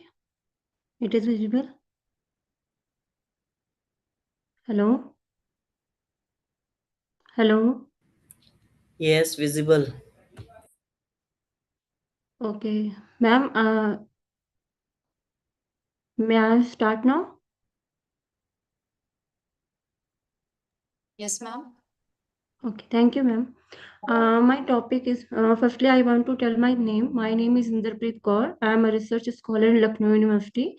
And my topic is role of Indian knowledge system in modern education and innovation. It is based on NEP 2020 and contemporary research. Introduction में मैंने ma'am लिया है कि modern education emphasize practical learning and technology. जहाँ तक कि modern education है वो प्रैक्टिकली हम लोग को लर्निंग सिखाती है. एआई, गूगल, यूट्यूब जो कि अभी हम यूज भी कर रहे हैं अपने लिए, तो ये मॉडर्न एजुकेशन में बहुत एम्फसाइज करते हैं. लेकिन कहीं ना कहीं जो हमारा कल्चर है, जो हमारा ट्रेडिशनल वैल्यूज है, वो कहीं ना कहीं फेड हो रहे हैं. जैसे कि जो टीचर और लर्नर का एक इंटरेक्शन होना चाहिए, वो इसके थ्रू नहीं हो सकता है. इसके बेसिस पे ही मैंने अपना पीपीटी तैयार किया है. इसमें जैसे रूट्स ऑफ आईकेएस के हैं, इंडियन नॉलेज सिस्टम के, जिसमें कि वैदिक पीरियड के थ्रू जब हम लोग बच्चों को गुरु पढ़ाते थे तो वहां पे ऑब्जर्वेशन और ओरल ट्रेडिशन यूज होता था. आज ऑब्जर्वेशन होता है पर कहीं ना कहीं वो फिर भी हमारा सीमित रह गया है गूगल तक, या फिर हम एआई के थ्रू ही ऑब्जर्वेशन बच्चों को हर चीज का कराते हैं. पहले हम लोग बच्चों को डायरेक्टली चीजों से दिखाते थे, नेचर वॉक कराते थे. वो चीजें आज कहीं ना कहीं कम हुई हैं. तो जो हमारे वेद में, उपनिषद में और एंशिएंट स्क्रिप्चर में है, अगर हम उनको फॉलो करते हैं अपने मॉडर्न एजुकेशन के साथ, तो हमारी एजुकेशन सिस्टम बहुत बेटर हो सकता है. जो रूट्स हैं जैसे कि ज्ञान, विज्ञान, जीवन दर्शन. ज्ञान मतलब नॉलेज, जो हमें नॉलेज मिलता है. विज्ञान मतलब एप्लीकेशन, उसे हमें अपने जीवन में अप्लाई भी करना चाहिए. और जीवन दर्शन यानी कि उसको अपनी फिलॉसफी ऑफ लाइफ भी बनाना चाहिए. जो कोर प्रिंसिपल है आईकेएस के, उसमें बेसिकली 3 हैं, जो कि परंपरा, दृष्टि और लौकिक प्रयोजना. परंपरा मीन्स कि हम अपने ट्रेडिशन को कंटिन्यू करें और अपना ट्रेडिशन हम फॉलो करें, एक परंपरा के थ्रू ही होगा. दृष्टि means Indian way of thinking and understanding. जो भी हमें नॉलेज मिला है या हमारे सामने कभी कोई प्रैक्टिकली कोई प्रॉब्लम आती है, तो हम उसको इंडियन वे में सोचे, भारतीय परंपरा के अनुसार में सोचे और उसको सोल्यूशन निकालें. लौकिक प्रयोजना मतलब हम प्रैक्टिकल यूज करें अपने एंशिएंट नॉलेज का. बाकी के जो प्रिंसिपल हैं उसमें होलिस्टिक अप्रोच, जिसमें कि मतलब होता है integration of body, mind, culture and values. और जो हमारी कोर प्रिंसिपल है आईकेएस का, वैल्यू बेस्ड लर्निंग है, टीचर लर्नर रिलेशनशिप है, इंटीग्रेशन ऑफ सब्जेक्ट है, जिसमें कि हम अपने सारे सब्जेक्ट्स को इंटीग्रेट करके भी पढ़ा सकते हैं बच्चों को. और जो रिसर्च ऑब्जेक्टिव और क्वेश्चन है मेरे इस टॉपिक के, उसमें है मैंने अपने तीनों ऑब्जेक्टिव्स को एक सेंटेंस में फ्रेम किया है. Role, benefits and barriers of IKS in modern education. And my question, research question are: how IKS benefits today's world and preserve culture, and how can student gain discipline and value through IKS. जो इसका theoretical framework है, vision, mission and vision, इसमें integrate होगा traditional wisdom का with modern science. और जो हमारा mission होगा वो रिवाइव करना एंड प्रिजर्व करना कंक्लूजन ले आइए. इंडिया के डाइवर्स नॉलेज ट्रेडिशन को उसमें इंक्लूड करना. और जो आईकेएस का डिवीजन अचीवमेंट है अभी तक का, हमारे पास 53 सेंटर्स हैं. आईकेएस अचीवमेंट को लेने के लिए 88 रिसर्च प्रोजेक्ट ऑलरेडी हो चुके हैं और 50 to 100 प्लस इंटर्नशिप भी हो चुकी हैं. 90 प्लस वर्कशॉप कॉन्फ्रेंस भी हो चुकी हैं. आज एक और हमारी कॉन्फ्रेंस इंटरनेशनल लेवल पे हो रही है इसी के थ्रू. और 120 प्लस पब्लिकेशंस हो चुकी हैं. 75 प्लस वीडियोस हम लोग तक पहुंच चुकी हैं. 100 स्कॉलर्स इसमें काम कर रहे हैं. स्टूडेंट्स को, टीचर्स को ट्रेन किया गया है। अभी तक 4 लाख पीपल ऑफ 24 सिटीज से ज्यादा जगह पर इसका आउटरीच हो चुका है।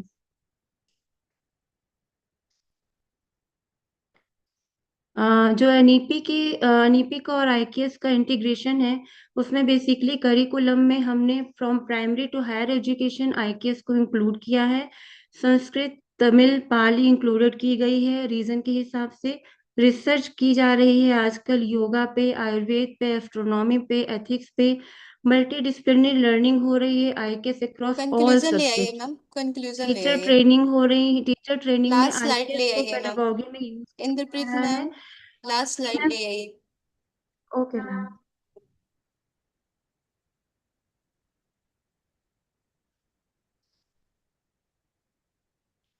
ये मैम सजेशंस है फॉर फ्यूचर स्टडी। मुझे कंक्लूजन शो करना है मैम। हाँ जी। ओके मैम, कंक्लूजन ये है कि IKS interest modern education with cultural depth, supports moral values, critical thinking and innovation, aligns with NEP 2020 for holistic development, preserve India's intellectual heritage for future generation. Thank you ma'am. Okay, thank you so much ma'am. Thank you ma'am. Doctor Vandana Verma ma'am. Yes, ma'am. Good afternoon, madam. Am I audible? Herring ma'am. Doctor Yes, Vandana ma'am. Verma ma'am, Yes, ma'am. Please I am ma'am here. Start. Please ma'am start. Okay, Good okay. afternoon, Thank you, madam. ma'am. Am I audible? Am I Should I audible? start? Should I start, ma'am? Am I audible, madam? Yes sir. Actually, my presentation is from 2:30. Myself, Dr. Sandeep Sutradhar. अच्छा sir, जी जी sir. Sir आप अपनी presentation start करिए। Actual में sir ये नहीं है करके ना आगे कर दिए थे। जी sir. Okay, okay, madam. Doctor So, Sandeep shall I sir start, madam? जी स्टार्ट सर। Yeah, madam. जी। I am also here, ma'am. Ma'am रुक जाइए मैम, संदीप सर को बोलने दीजिए। Just a minute, madam. जी सर, टाइम थोड़ी शॉर्ट है, specific. Yeah. I will try my level best to present in a very conscious manner. Just right now, I'm sharing my PPT.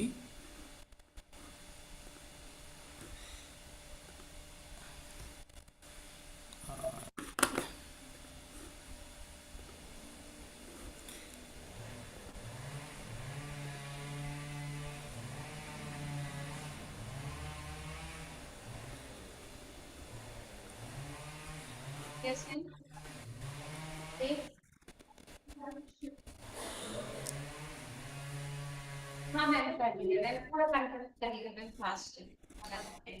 Is my presentation is visible, madam?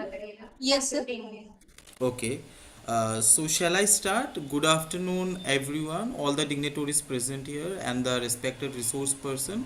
I'm very glad and happy to present my paper exploring the dimensions of the Indian knowledge system and its relevance to spiritual intelligence. Myself, Dr. Sandeep Sutradhar, Assistant Professor, PTU Government Model College, Katlichera, Assam.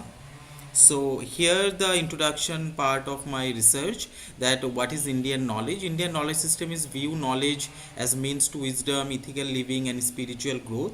IKS follows a holistic approach integrating intellectual, modern and spiritual dimensions of life, and in my paper mainly I tried and I focused on the IKS in relevance to spiritual intelligence. In modern research, spiritual intelligence highlights meaning, values and inner harmony. This study argues that key ideas of spiritual intelligence are deeply rooted in Indian knowledge traditions.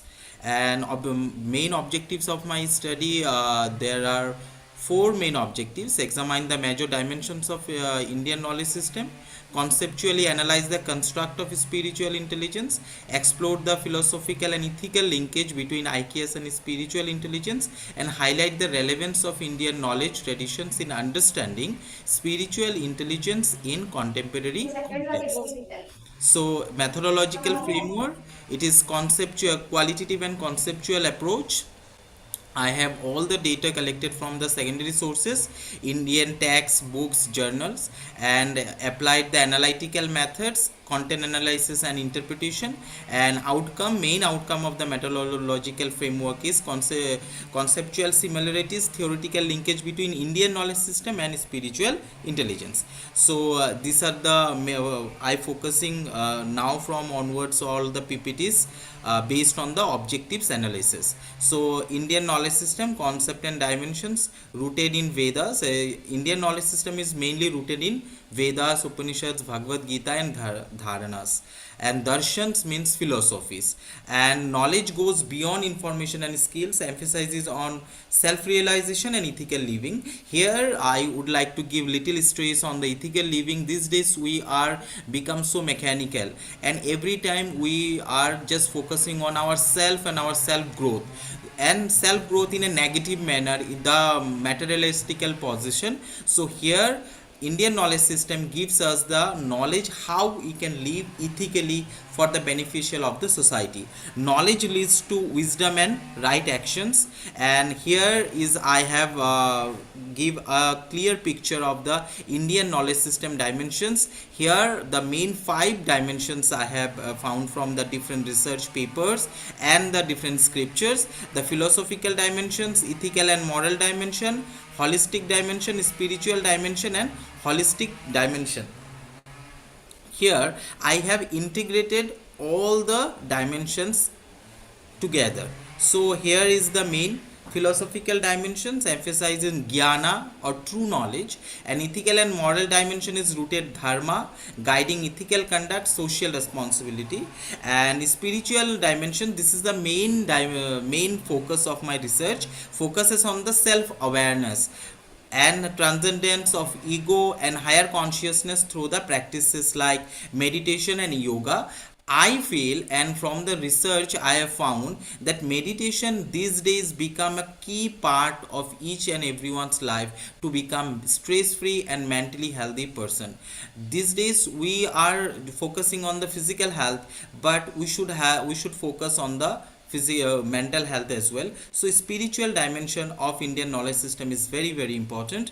And the last one is holistic dimension, integrates physical, mental and social and spiritual aspects, life system like Ayurveda, which is now different kinds of workshops also organizing by the government of India and state governments in different higher educational institutions. So we can say that these all are interconnected with each other. And next one, the spiritual, what is spiritual intelligence? Spiritual intelligence is defined as the ability to apply spiritual values, meanings and insights to everyday life. It involves existential thinking, self-awareness, understanding and value-based decision making. Negi and Khanna describe spiritual intelligence as a multi-dimensional construct. Why? Spiritual intelligence gives us the knowledge that how we develop ourselves completely and live a holistically, physically, mentally, socially, emotionally. That's why spiritual intelligence is considered as one of the most important intelligence these days, and the research is also worldwide now spreading. These are the main dimensions of spiritual intelligence, and here I have theoretically also mentioned. Again I would like to show the pictures. These are the main critical and existential thinking, personal meaning production, transcendental awareness, conscious state of expansion. And spiritual intelligence is capacity to reflect on existential questions as well, that why I'm here, what are the things I'm doing, what is the main purpose of my life. And spiritual intelligence is a multi-dimensional construct commonly explained through 4 key dimensions, which I have shown in the previous slides in a picture. And these are the explanation that already I have mentioned. This critical existential thinking is critically reflect on the questions of existence, and it is deals with the life, death, purpose using rational and reflecting thinking. Then the personal meaning production, this is also very important, because capacity to create meaning from life is very important. We are just living, but when we understand that what is the purpose of our life, then gradually we lead to the personal meaning production, and transcendental awareness, which gives us to understand ourselves and to remove and eradicate the negativity from our self and from our inner self. And the last one is conscious state of expansion, ability to experience higher states of consciousness through practice like meditation, which I have mentioned in my previous slides also, because meditation which gives us the power that we can change ourselves as well as our mindset. And these are the integration of the Indian knowledge system with spiritual intelligence, and the key connections of Atmana, self-knowledge, dharma, ethical living, and moksha, which is most important. And these concepts are given now highly relevant to spiritual intelligence, holistic and experiential foundation. And the modern implications of this paper is the meaning and purpose and values, and resilience and inner balance, yoga, meditation, and practice. If I say that inner balance is mostly reflect your emotional self, yourself, and at the same time how you interact with others, your social life, and most importantly your inner world. Inner world doesn't mean only that your emotions, yeah, as well as the other aspects is also related. If you are physically not well, then that obviously that mentally also you will not feel good. And yoga and meditation practice now the worldwide, the foreigners are also now accepting, and that they are also considered that Bharat is now a guru. And the relevance to spiritual intelligence or the knowledge and self-awareness, which is very very important, ethical living and values, experiential learning and experience, we have only got through meditation and yoga and holistic life integration. We from this spiritual intelligence and Indian knowledge system and scriptures and philosophy, we got to know that how we live a holistic balanced life, and the educational and social implications, the holistic development, ethical leadership and harmony. This is one of the most very significant aspect of my paper, that ethical leadership. We are in every aspect of our life, the leadership is very very important, but we should know how to lead in an ethical manner, and we should maintain the harmony with our professional and personal life as well, and managing stress and moral dilemmas, that meaning managing stress due to the materialistic position and due to high desires, we not able to manage our stress. So spiritual intelligence, when we integrate with the Indian knowledge system, we able to figure out that what are the practices and techniques we should apply to become more and more aware about ourselves and for our society. And these are the references. Thank you so much for giving me this time. I'll be always obliged. Now any questions, please let me ask. I will try to give my best answers to you. Thank you. Thank you, sir.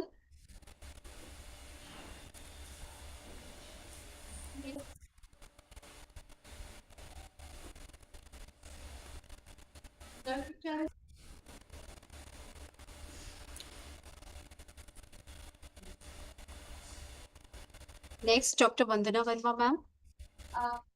Yes, ma'am. May I leave, madam, or can I stop my presentation? Yes, yes, yes, sir. Thank you so much, madam, for giving me this honor. Okay, sir. Thank you, ma'am. Thank you, sir. Good afternoon, everyone. I am Dr. Vandana Verma, Assistant Professor, Department of Education, Gindo Devi Mahila Mahavidyalaya, Badauni. Topic of my research paper is Integrating Indian Knowledge System into Modern Education, Implication for Innovation.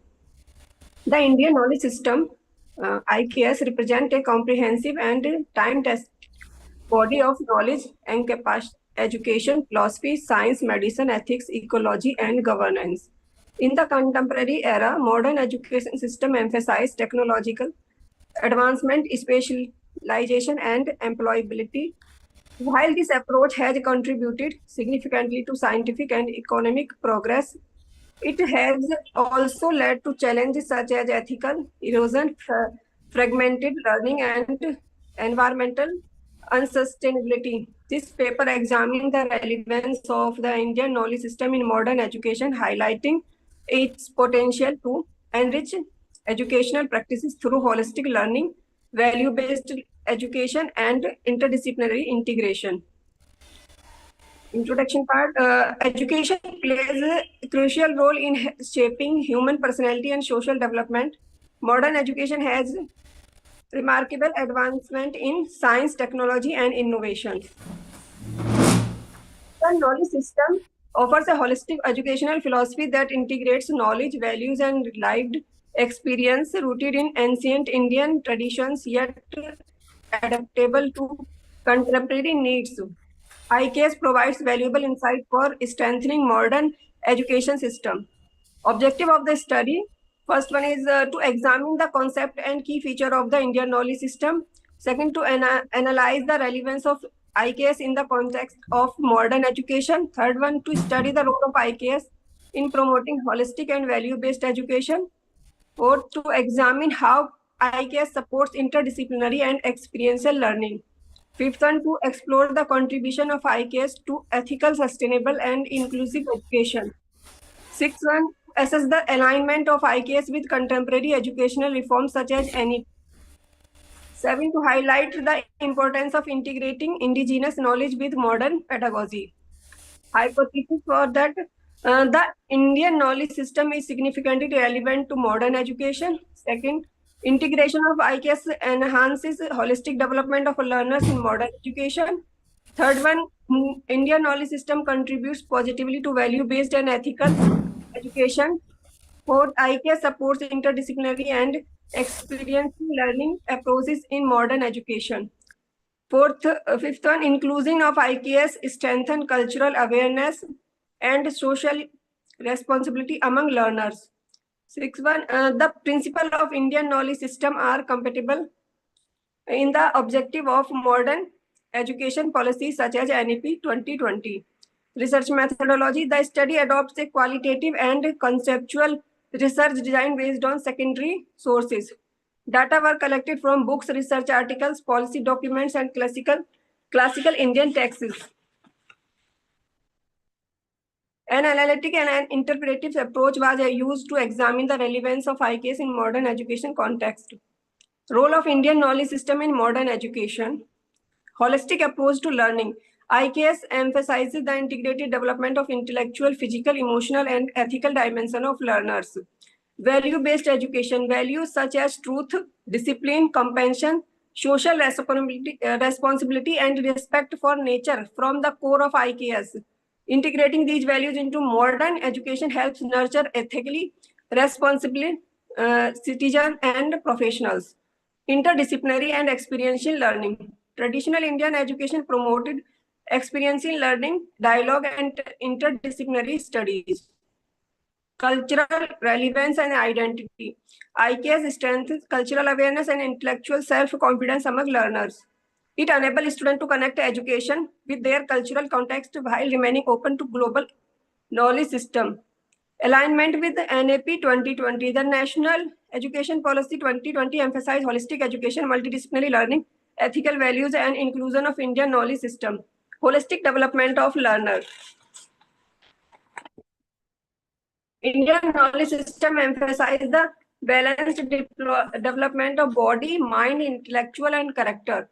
Modern education benefits from the holistic approach by focusing not only on academic achievement but also on emotional, ethical, and social growth. Value-based education. Core values such as Satya, truth, dharma, right conduct, ahimsa, non-violence, and karma, responsible action, from the foundation of IKS. Integrating these values into modern education help in developing ethical, discipline, and socially responsible individual. Experiential and inquiry-based learning. Traditional Indian education promoted learning through observation, dialogue, reflection, and practice. Interdisciplinary nature of knowledge. IKS views knowledge as interconnected rather than fragmented into isolated discipline. Teacher-student relationship, Guru-Shishya tradition. The Guru-Shishya tradition highlights mentorship, moral guidance, and personalized learning. Modern education can benefit from this approach by strengthening teacher-student engagement and mentoring systems. Promotion of ethical innovation. IKS encourages innovation guided by ethical responsibility and social welfare. Sustainability and environmental awareness. Ma'am conclude करें. Okay, ma'am. Finding of the study.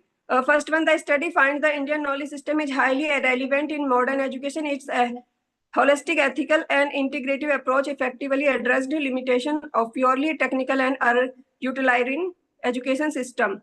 Second, finding indicate that integration of IKS contributes significantly to holistic development of learners by nurturing intellectual, emotional, moral, and social dimension of personality. Third, the study reveals that Indian knowledge system strengthens value-based education by promoting ethical values such as truthfulness, responsibility, discipline, compassion, and respect for others. Fourth, it is found that IKS supports interdisciplinary and experiential learning by encouraging observation, reflection, dialogue, and practical application of knowledge across multiple disciplines.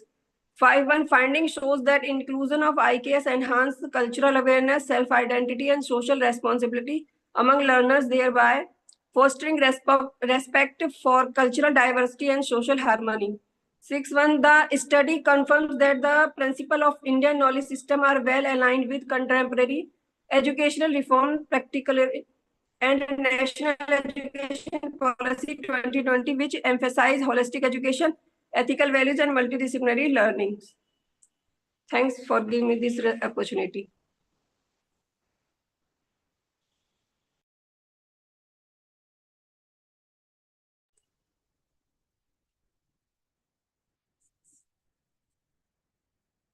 Hello?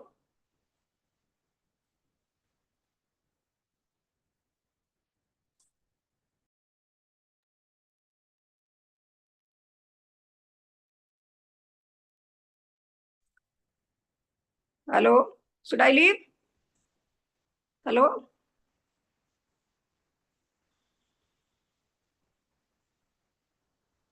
I'm audible, ma'am?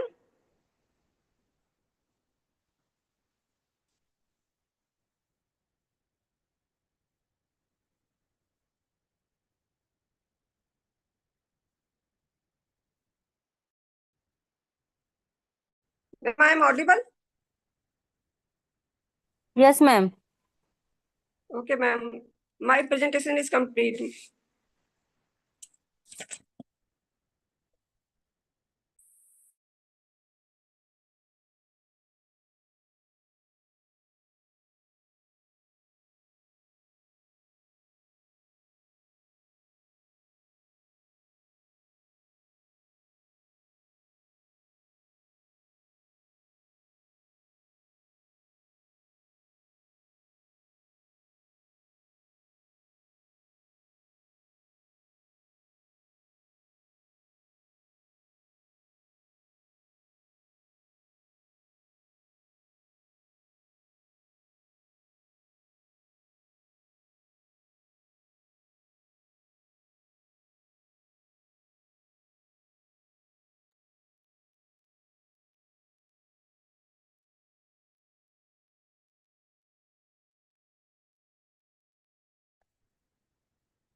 Thank you, sir.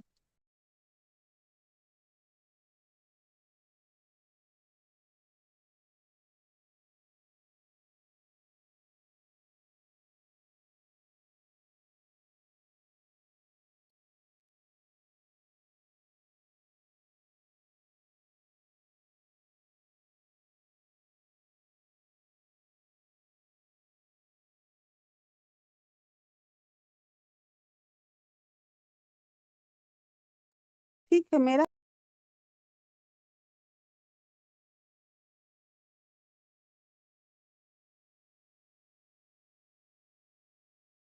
खुल गया ठीक है बंद कहाँ किया खुल गया? मेरा ठीक है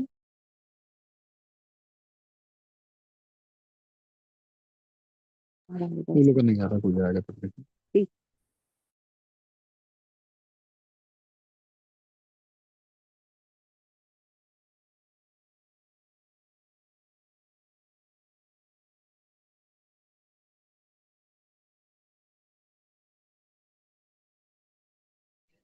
सॉरी, टेक्निकल इशू होने के कारण ये बंद हो गया था।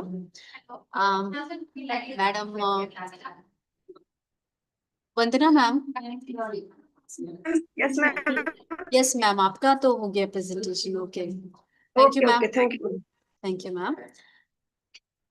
Next doctor Meera Kumari and doctor Smita Roy, are you present there? Yes, ma'am. Ma'am आप continue. Yes, ma'am. Yes ma'am, continue करें। जी मैम, जी मैम।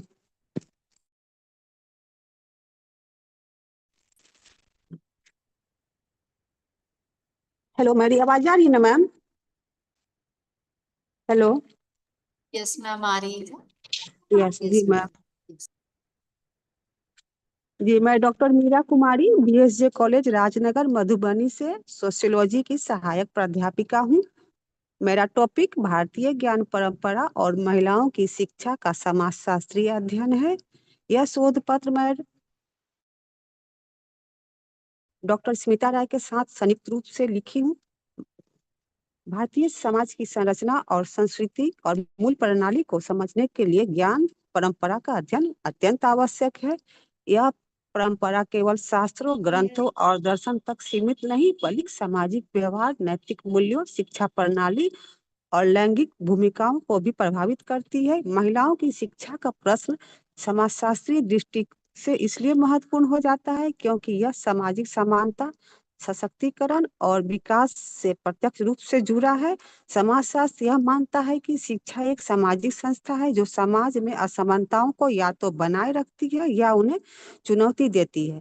इस शोध का मेरा मुख्य उद्देश्य है, पहला, भारतीय ज्ञान परंपरा की अवधारणा का समाजशास्त्रीय परिप्रेक्ष्य में विश्लेषण करना। दूसरा, भारतीय इतिहास के विभिन्न कालखंडों, वैदिक, मध्यकालीन, औपनिवेशिक एवं आधुनिक में महिलाओं की शिक्षा की स्थिति का अध्ययन करना। तीसरा, यह समझना है कि किस प्रकार सामाजिक संरचना, प्रतिसत्ता, संस्कृति एवं शक्ति संबंधों ने महिलाओं की शिक्षा को प्रभावित किया है। चौथा, भारतीय ज्ञान परंपरा में निहित उन तत्वों की पहचान करना है जो महिलाओं की शैक्षिक सशक्तिकरण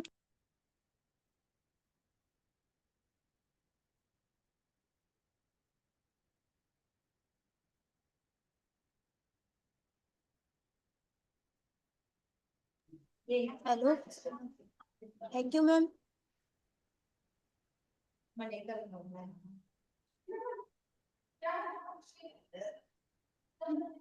next participant professor Ishwari Brijwasi Suryavanshi ma'am present है, तो फिर क्यों ma'am?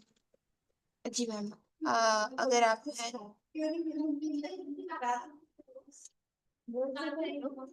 Professor Ishwari Brijwasi Suryavanshi ma'am हैं तो प्रेजेंटेशन के लिए तो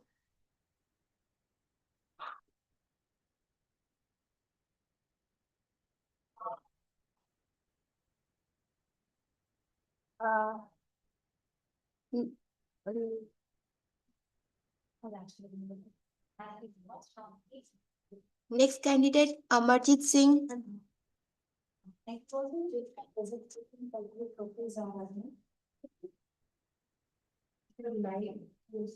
hello, Amarjeet Singh sir present है प्रेजेंटेशन के लिए।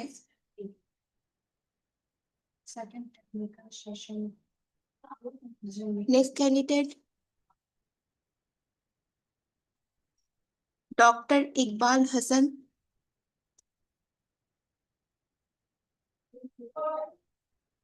हेलो,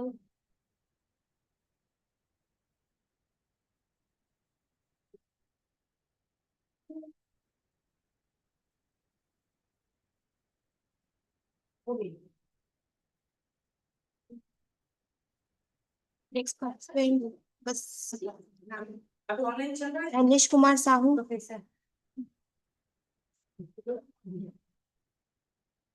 सुल्तान जी, डॉक्टर सुल्तान प्रेजेंट है। डॉक्टर अरुण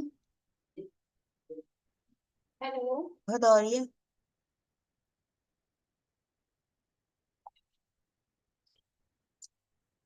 अभी कोई कैंडिडेट ऑनलाइन हो और वो प्रेजेंटेशन से छूट गया हो तो प्लीज रिप्लाई करें। हेलो, कोई कैंडिडेट प्रेजेंटेशन देना चाहते हैं?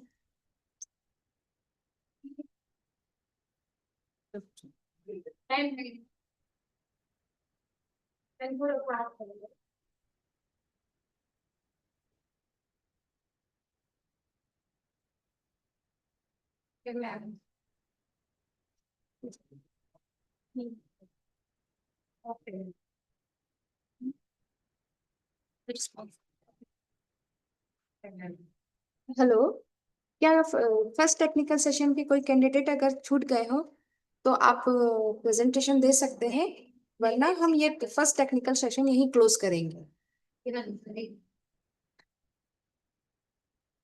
I repeat, first technical session के कोई भी कैंडिडेट जो प्रेजेंटेशन नहीं दे पाए हैं वे प्रेजेंटेशन दे सकते हैं।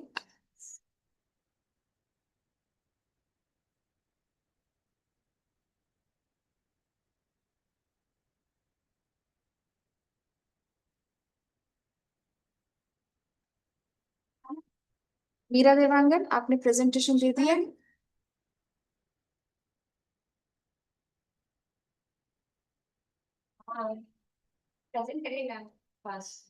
संदीप सर, आपने प्रेजेंटेशन दे दिया है? Yes, madam. Already I have presented. Okay, Just sir. few Okay. minutes back I have presented. Kindly, Okay. kindly record it, and I want my certificate also. Thank you so much, madam. Okay, sir. Okay. Thank you, everyone. First technical session is closed. Thank you.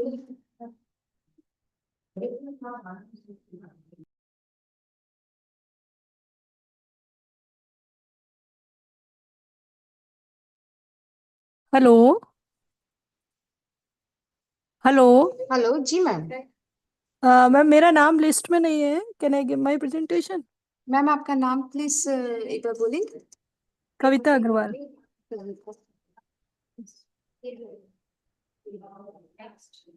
No ma'am, आपका नाम list में नहीं है, लेकिन अगर आप present करना चाहते हैं तो वेलकम है आपका। आप अपना प्रेजेंटेशन शुरू कीजिए, मैं आपका नाम ऐड कर देती हूँ। Okay.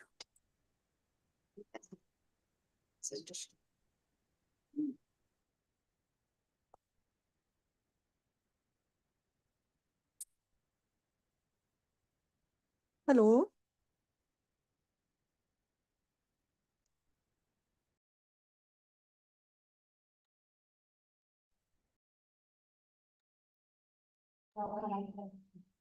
Hello, yes hello. Ma'am. जी मैम, आप प्रेजेंटेशन स्टार्ट कर सकते हैं। Okay ma'am. Okay. I am Mrs Kavita Agarwal, associate professor SRK PG college Firozabad. Good afternoon everyone.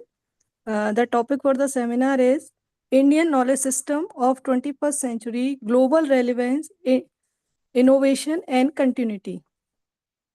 Indian knowledge system actual में हम पुरानी परंपराओं, पुरानी नीतियों, पुरानी नॉलेज उसको लेकर चल रहे हैं और उसको कैसे हम आगे बढ़ाते हैं, उसको कैसे ग्लोबली हम उसको और ज़्यादा आगे ले जाके उसे अप्रोचेबल बनाते हैं, ये मेरा इस पेपर में थीम है।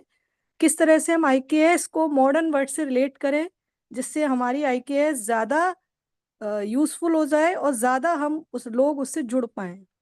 It is an adaptation of contemporary scientific methodology and its contribution to global knowledge economies. It actual में IKS in 21st century is in modern context is transcend ancient texts. It integrates traditional knowledge with digital platforms, interdisciplinary sciences, and global collaborations. It emphasizes sustainability, holistic health, cognitive sciences, and ethical dimensions of technology. The other thing is principles underlying IKS engagement today. It is mainly holism and interconnectedness, contextual learning, value-based innovation, and integration with modern scientific methods. IKS and modern education, contemporary education. Now, the policy is here to integrate it with curriculum, whether it is school level, college level, or university level. It includes science, Sanskrit, environmental ethics, and arts and traditions. The other thing is pedagogical impacts. IKS mainly promotes experimental inquiry-based learning. Second thing, contextual learning and understanding rooted in our social and ecological realities. Third is enhancing creativity by connecting traditional frameworks with modern research methods. That is the aspect of IKS that is being promoted. IKS is science, technology, and innovation. It is contributing to our modern science, but it has to be related to our modern science to go further. We cannot rely on only the traditional thing. We have to relate the traditional with the modern ones. It is has already contributed mathematics and computation. The decimal system remains fundamental in digital computing. Astronomy में ये काम कर रहा है. Medicine में आयुर्वेद का अभी भी बहुत सारा कंट्रीब्यूशन है जो आगे जिस पे और ज़्यादा रिसर्चेज और उस नॉलेज को बाहर लाने की ज़रूरत है. बायोटेक्नोलॉजी और ट्रेडिशनल नॉलेज है. बहुत सारे प्लांट्स, ड्रग्स, हर्ब्स के बारे में जो हमारी ट्रेडिशनल नॉलेज है उसके बारे में रिसर्चेज चल रही है और उसे आज की डेट से कनेक्ट करने की कोशिश की जा रही है. इसके अलावा सस्टेनेबिलिटी और एनवायरमेंटल एथिक्स में भी IKS का योगदान है. हार्मनी विद नेचर, कैसे हम कंजर्वेशन, वाटर कंजर्वेशन करते रहे हैं और जो आज की सबसे बड़ी नीड है कि वाटर कंजर्वेशन हमें करना है, तो IKS को कैसे हम प्रैक्टिकली अप्लाई कर सकते हैं, क्योंकि जब ये प्रैक्टिकली इंडिया में एप्लीकेबल होगा तभी हम इसे और भी पॉलिसी बनाकर वर्ल्ड लेवल पर ग्लोबली भी ले जा सकते हैं. हेल्थ साइंस में IKS के लिए आयुर्वेद, योगा और मेंटल वेलबींग के पर बहुत सारा काम हो रहा है और इसको ग्लोबली और यूनिवर्सली एक्सेप्ट किया जा रहा है. उसे हमें और ज़्यादा साइंटिफिक और टेक्निकल तरीके से प्रेजेंटेशन की ज़रूरत है. लास्ट में मैं यही कहूँगी कि कंक्लूजन में यही कहूँगी कि IKS जितना हमारा नॉलेज है और जिसके बारे में इतनी ज़्यादा अवेयरनेस बढ़ रही है, गवर्नमेंट प्रयास कर रही है, लेकिन इसको ग्लोबल तरीके से ले जाने के लिए हमें ज़्यादा साइंटिफिकली सोचना है और स्टूडेंट्स से, केवल स्टूडेंट्स नहीं, सोसाइटी से और पूरे ग्लोबल वर्ल्ड से रिलेट करने की कोशिश करनी है. Thank you ma'am. Hello hello hello ma'am. Thank you so much ma'am. Okay thank you ma'am. Hello madam. Yes ma'am. हाँ मैडम, मैं निधि सिंह बोल रही हूँ, गवर्नमेंट कॉलेज लोरमी से. मैम आपका मेंशन था. जी, नाम नहीं था मैडम. अच्छा जी मैम. मैं प्रेजेंट करना चाहती हूँ. जी मैम बताइए. जी मैडम, थैंक यू. भारतीय ज्ञान परंपरा के संबंध में वैदिक कालीन ऋषियों और ऋषिका के संबंध में मैं अपना टॉपिक प्रस्तुत करना चाहती हूँ.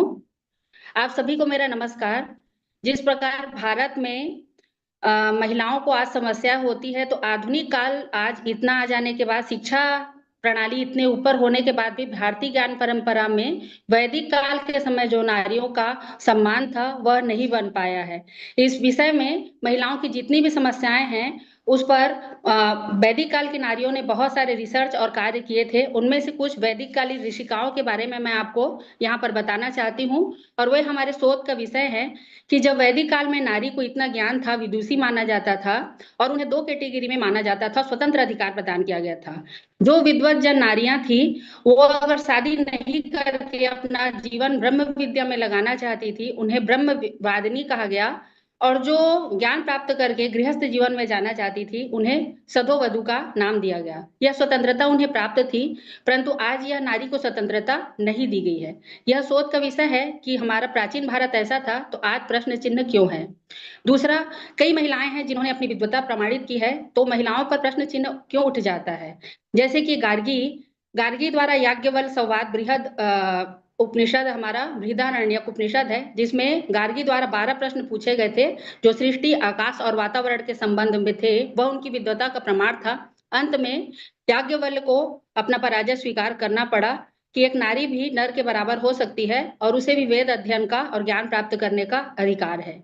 इसी प्रकार एक और दार्शनिक हुई मैत्री।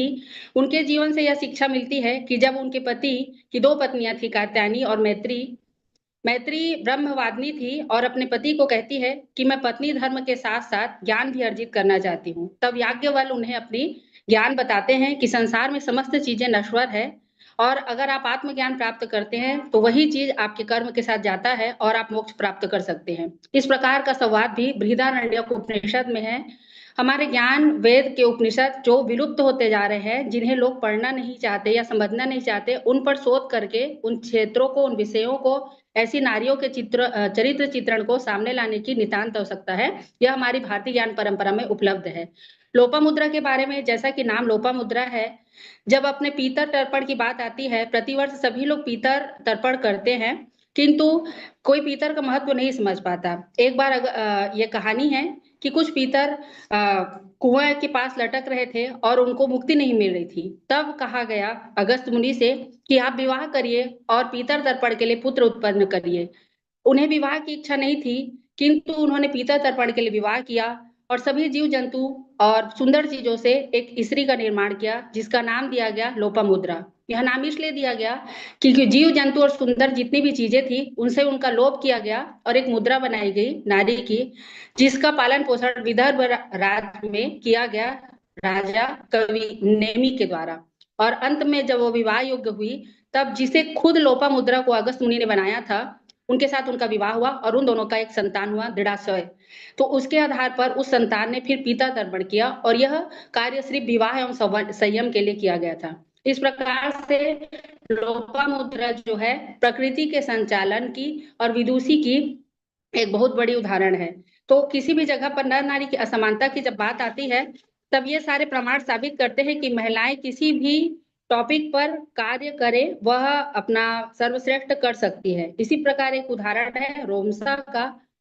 यहाँ पर स्त्रियों के शरीर की सुंदरता को महत्व दिया जाता है, जबकि वेद में वैदिक ज्ञान होने के बाद भी रोमसा के शरीर में अधिक बाल होने के कारण ही उसे रोमसा नाम दिया गया। लेकिन उससे ज्यादा ज्ञान उसे वेद का था और उसने अपने पति के साथ विवाह किया था, किंतु उसके पति का उसके प्रति आकर्षण कम होता जा रहा था। इसलिए रोमसा ने प्रसन्न किया इंद्र को और उनसे कहा कि मुझे ऐसा वरदान प्रदान कीजिए कि मैं अपने ज्ञान के बल पर आत्मज्ञान प्राप्त कर सकूं और इस शरीर की सुंदरता के महत्व को ध्यान न देकर अंतर्ज्ञान अंतर्मन के महत्व को ध्यान दे सकूं। इसी प्रकार से अपाला थी। अपाला भी एक ऐसी कन्या थी जिसके शरीर पर सफेद रोग हो गए थे। अगर आज हम आधुनिक विज्ञान की बात करें तो सफेद दाग का आज भी ल्यूकोडर्मा जिसे आप कहते हैं निराकरण नहीं निकल पाया है, किंतु अपाला ने तपस्या किया। जब उनके पति उनकी ओर ध्यान नहीं दे रहे थे, तब वह उपेक्षित महसूस की और उपेक्षित महसूस करके उसने इंद्र की तपस्या की। इंद्र प्रसन्न हुए और ऋग्वेद के मंडलों में इन सभी सूक्तों का वर्णन किया गया है। तो उन्हें 3 बार मांगने के लिए कहा गया। उन्होंने पहला कहा कि उनके पिता अत्रि मुनि के सिर पर बाल नहीं है, उस गंजेपन का निराकरण करें। दूसरा वर उन्होंने मांगा कि उनकी कृषि उपजाऊ नहीं है, इसलिए उर्वरा या उपजाऊ भूमि प्रदान करें। और तीसरा कहा कि मेरे शरीर के त्वचा रोग को आप दूर कर दीजिए। तब इंद्र ने उनके शरीर में त्वचा रोग से संबंधित जो तीसरा परत होता है, उस तीसरे परत के लेवल पर जाकर उस त्वचा को खींचा और तुरंत ही वह कांति से युक्त हो गई और सूर्य के समान चमकदार हो गई। इस प्रकार अपाला अपने वेद ज्ञान से सुपाला बनी।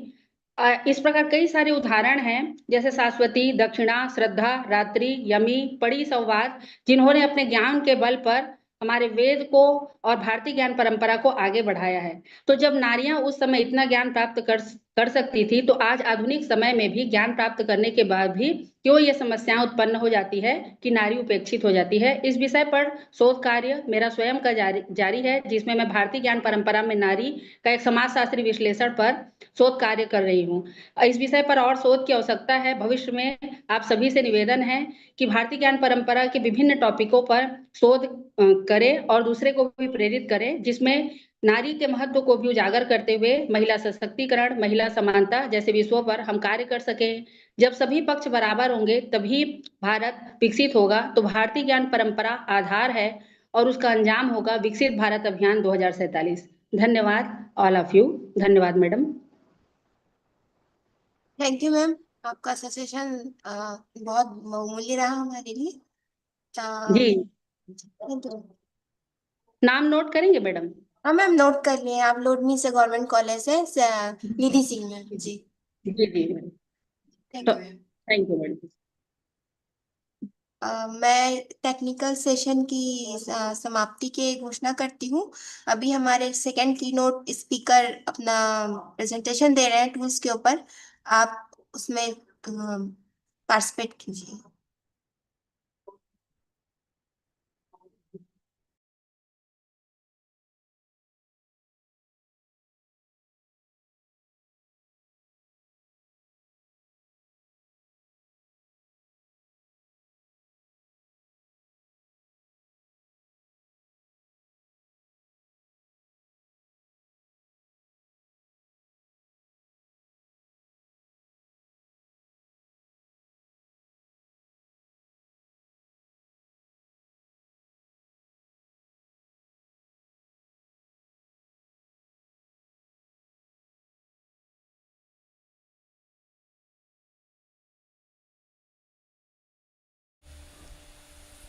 Am I audible, madam?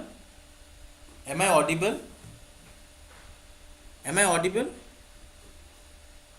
Shall I leave, madam?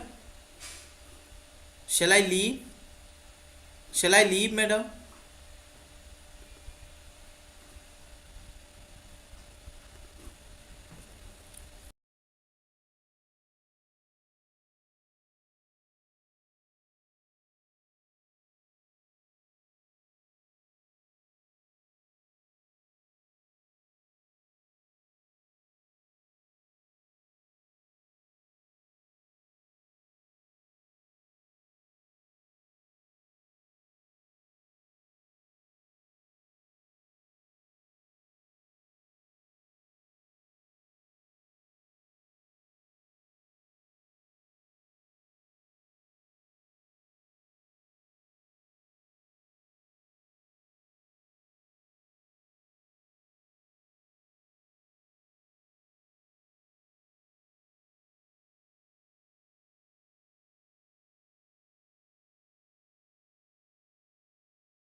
Hello.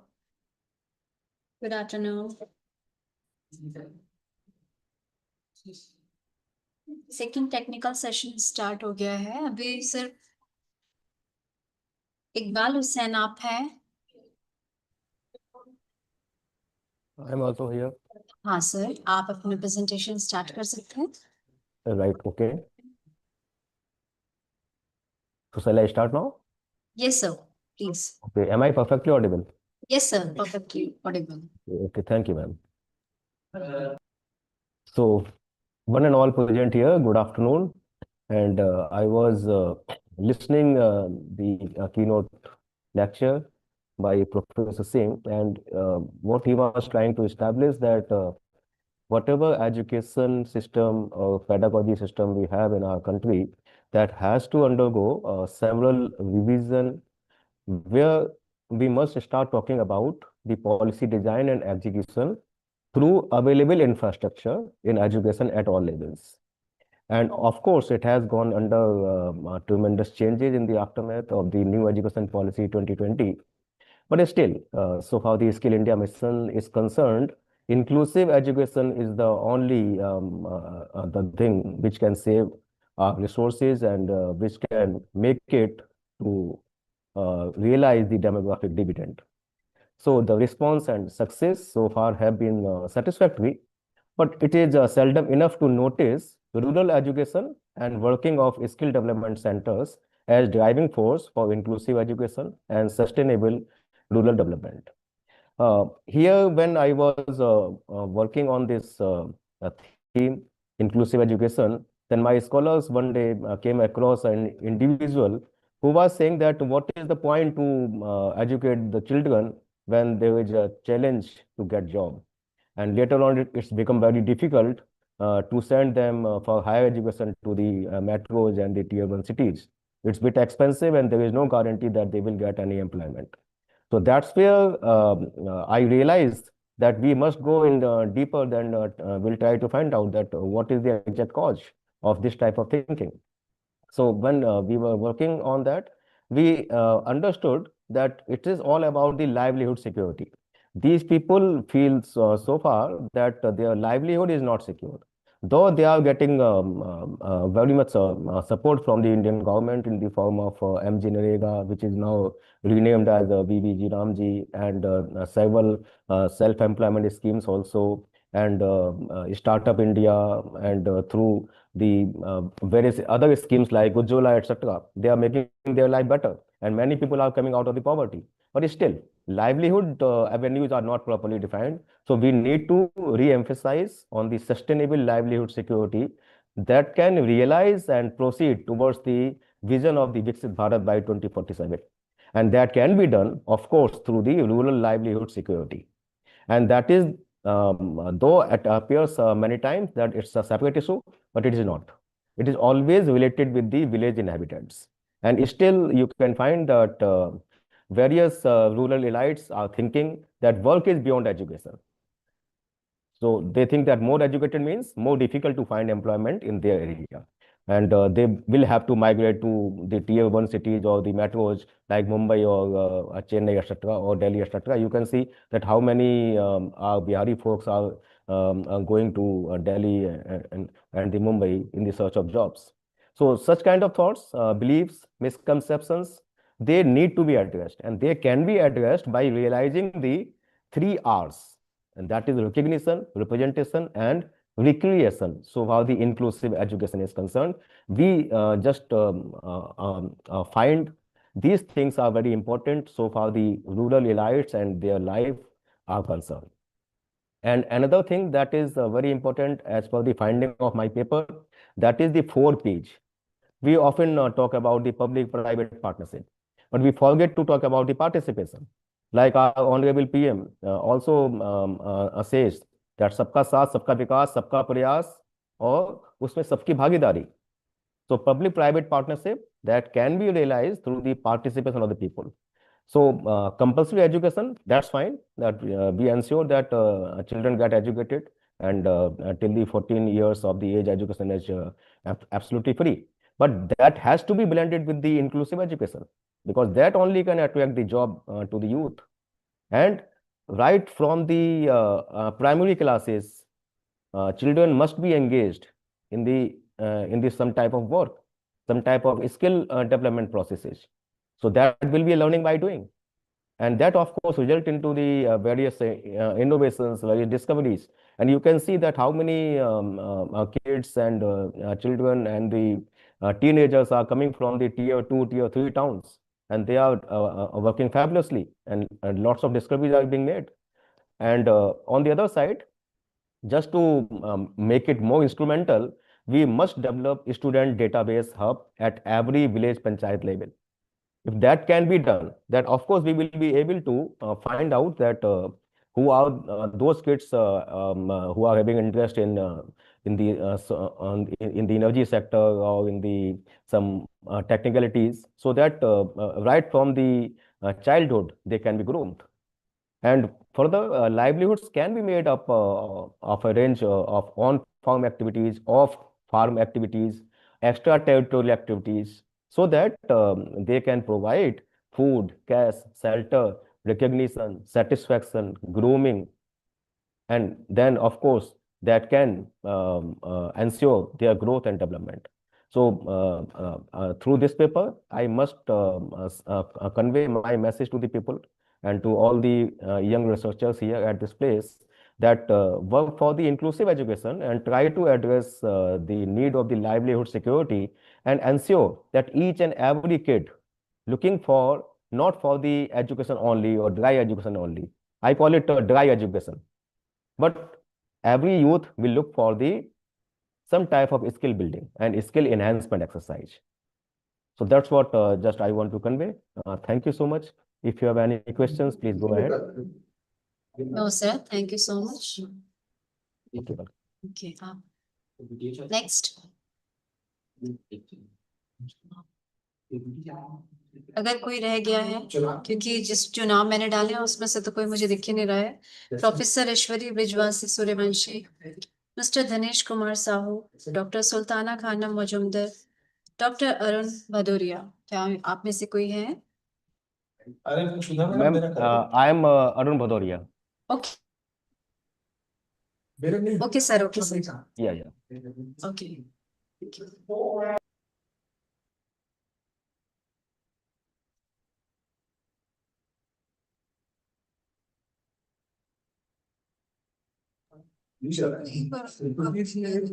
Professor Ishwari Brijwasi Suryavanshi, doctor Iqbal Hussain, mister Dhanesh Kumar Sahu, doctor Sultana Khanam Maujudar. आप में से कोई कनेक्ट है?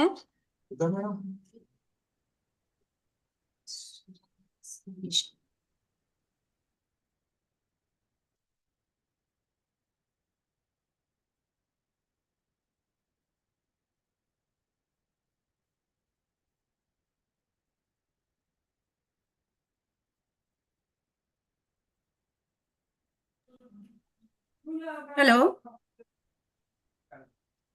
Hello. Hello. Yes, ma'am. Yes, I am present here, ma'am. I am Dr. Sultana Khanum Majumdar. Sorry, ma'am. Again. I am Dr. Sultana Khanum Majumdar. Okay, ma'am. Yes, ma'am. Dr. Sultana Khanum. Okay, ma'am. You can continue. Ma'am, continue करें. Yes, ma'am. Yes.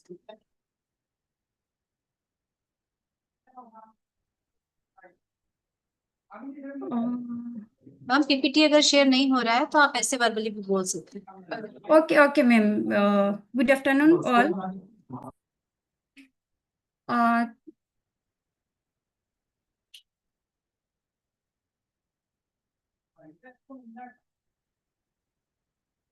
My presentation topic is the role of Indian knowledge systems in promoting holistic development of children with special needs in the context of NEP 2020. First of all, introduction, the National Education Policy 2020 introduced the concept of Indian knowledge system as a means to enhance the effectiveness of learning by integrating India's indigenous knowledge, cultural traditions, and philosophical foundations into contemporary education. By emphasizing experiential, value-based, and holistic pedagogical approaches, IKS aims to make learning more meaningful, engaging, and contextually relevant for children with special needs. The policy recognizes that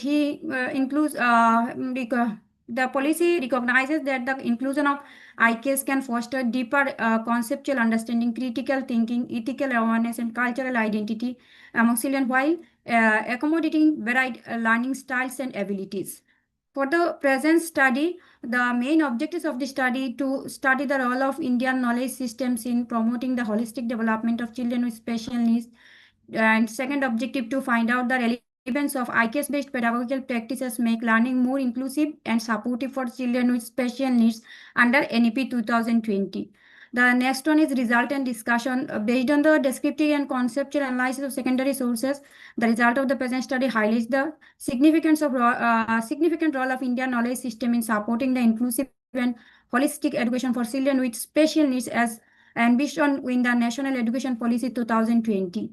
The role of IKS in addressing inclusively adaptability and holistic support for children with special needs under NEP 2020 is reflected through the following aspects. Number one, inclusive education through Indian knowledge system, especially the findings indicate that NEP 2020 promotes inclusive education by integrating Indian knowledge systems which emphasize acceptance, diversity, community participation, and holistic growth. Traditional Indian philosophies view learning as inclusive and learner-centered, supporting the participation of children with special needs in mainstream classroom. The next one is IKS-based curriculum flexibility. NEP 2020 highlights curriculum flexibility to address diverse learning needs, which aligns closely with IKS principles. Indigenous pedagogical practices encourage experiential and activity-based learning, allowing teachers to adapt content according to learners' abilities. And next one is supports through traditional practices and special education centers. So many studies reveals that the NEP 2020 advocates for special education support within mainstream institutions, which resonates with the IKS approach of inclusive community learning. Traditional systems such as Gurukul education emphasize individualized guidance and mentoring. And next one is teacher preparation from an IKS perspectives. Teacher training is identified as a crucial factor in implementing inclusive education. NEP 2020 emphasizes professional development programs that can be enriched through IKS-based values such as empathy, patience, and respect for individual difference. And it helps to promote the especially children with special needs. Next, address to resources and holistic support services. These are the some especially the main aspects of the holistic development of the for especially children with disabilities or children with special needs. The NEP provided these aspects for to integrate the IKS in NEP 2020. In conclusion, the Indian knowledge system provides a culturally rooted and holistic framework that strongly supports the inclusive education vision of the National Education Policy 2020 for children with special needs by emphasizing learner-centered approaches, experiential learning, flexibility, and value-based education. IKS addresses the diverse cognitive, emotional, social, and moral needs of children with special needs.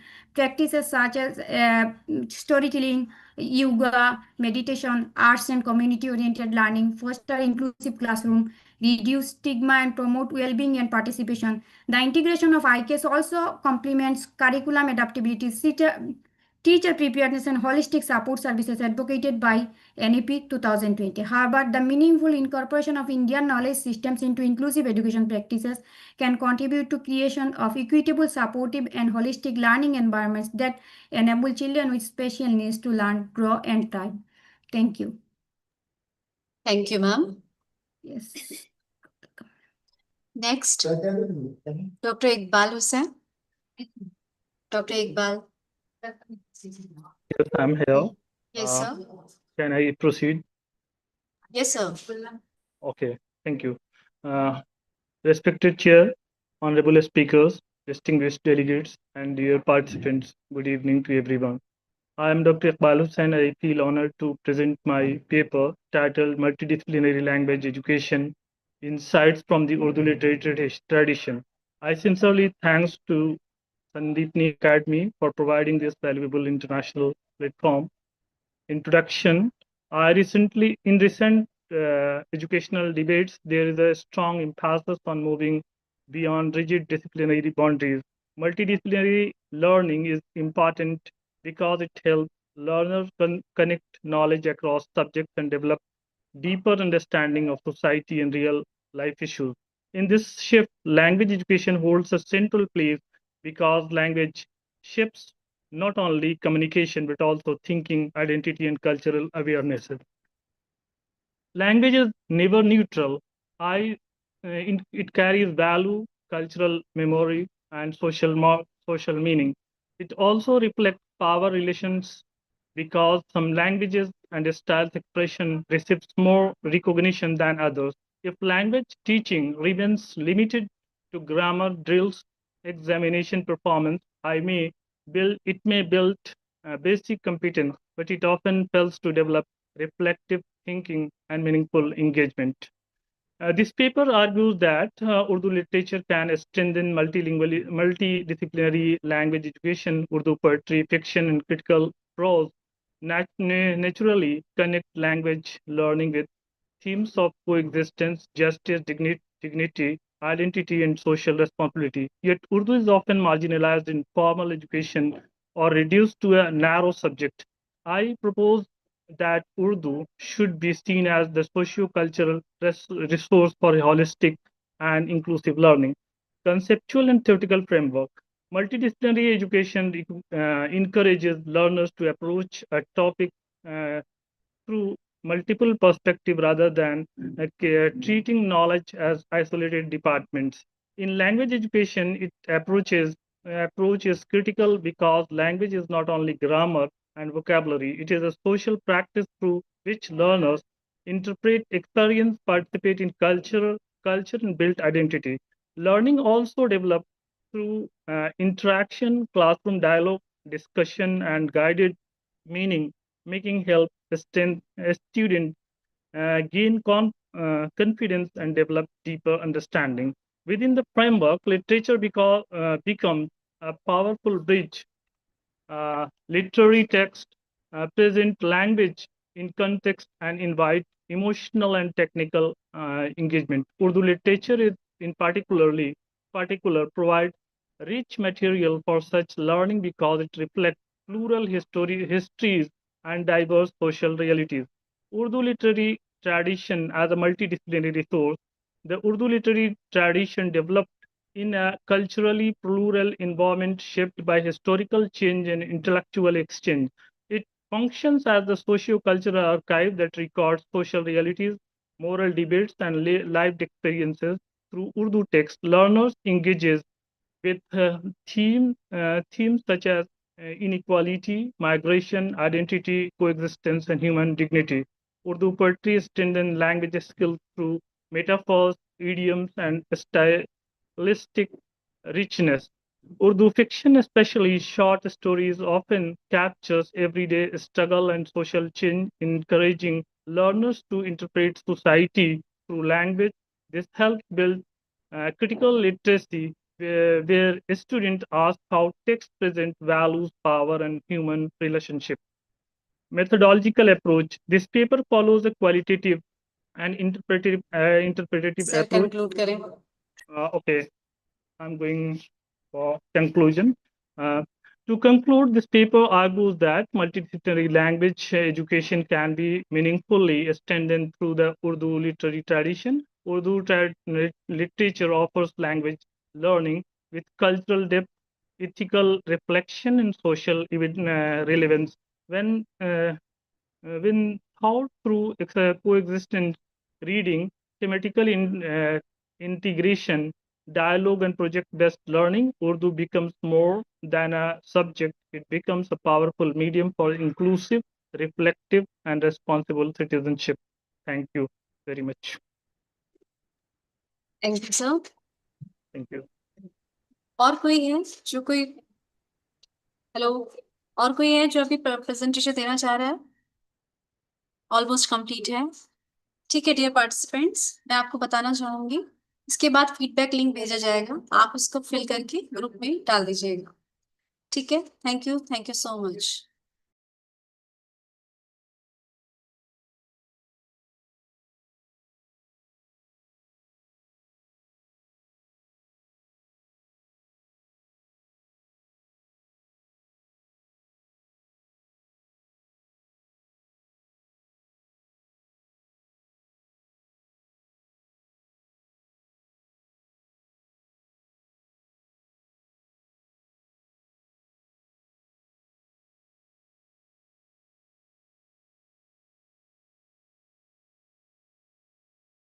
Thank you.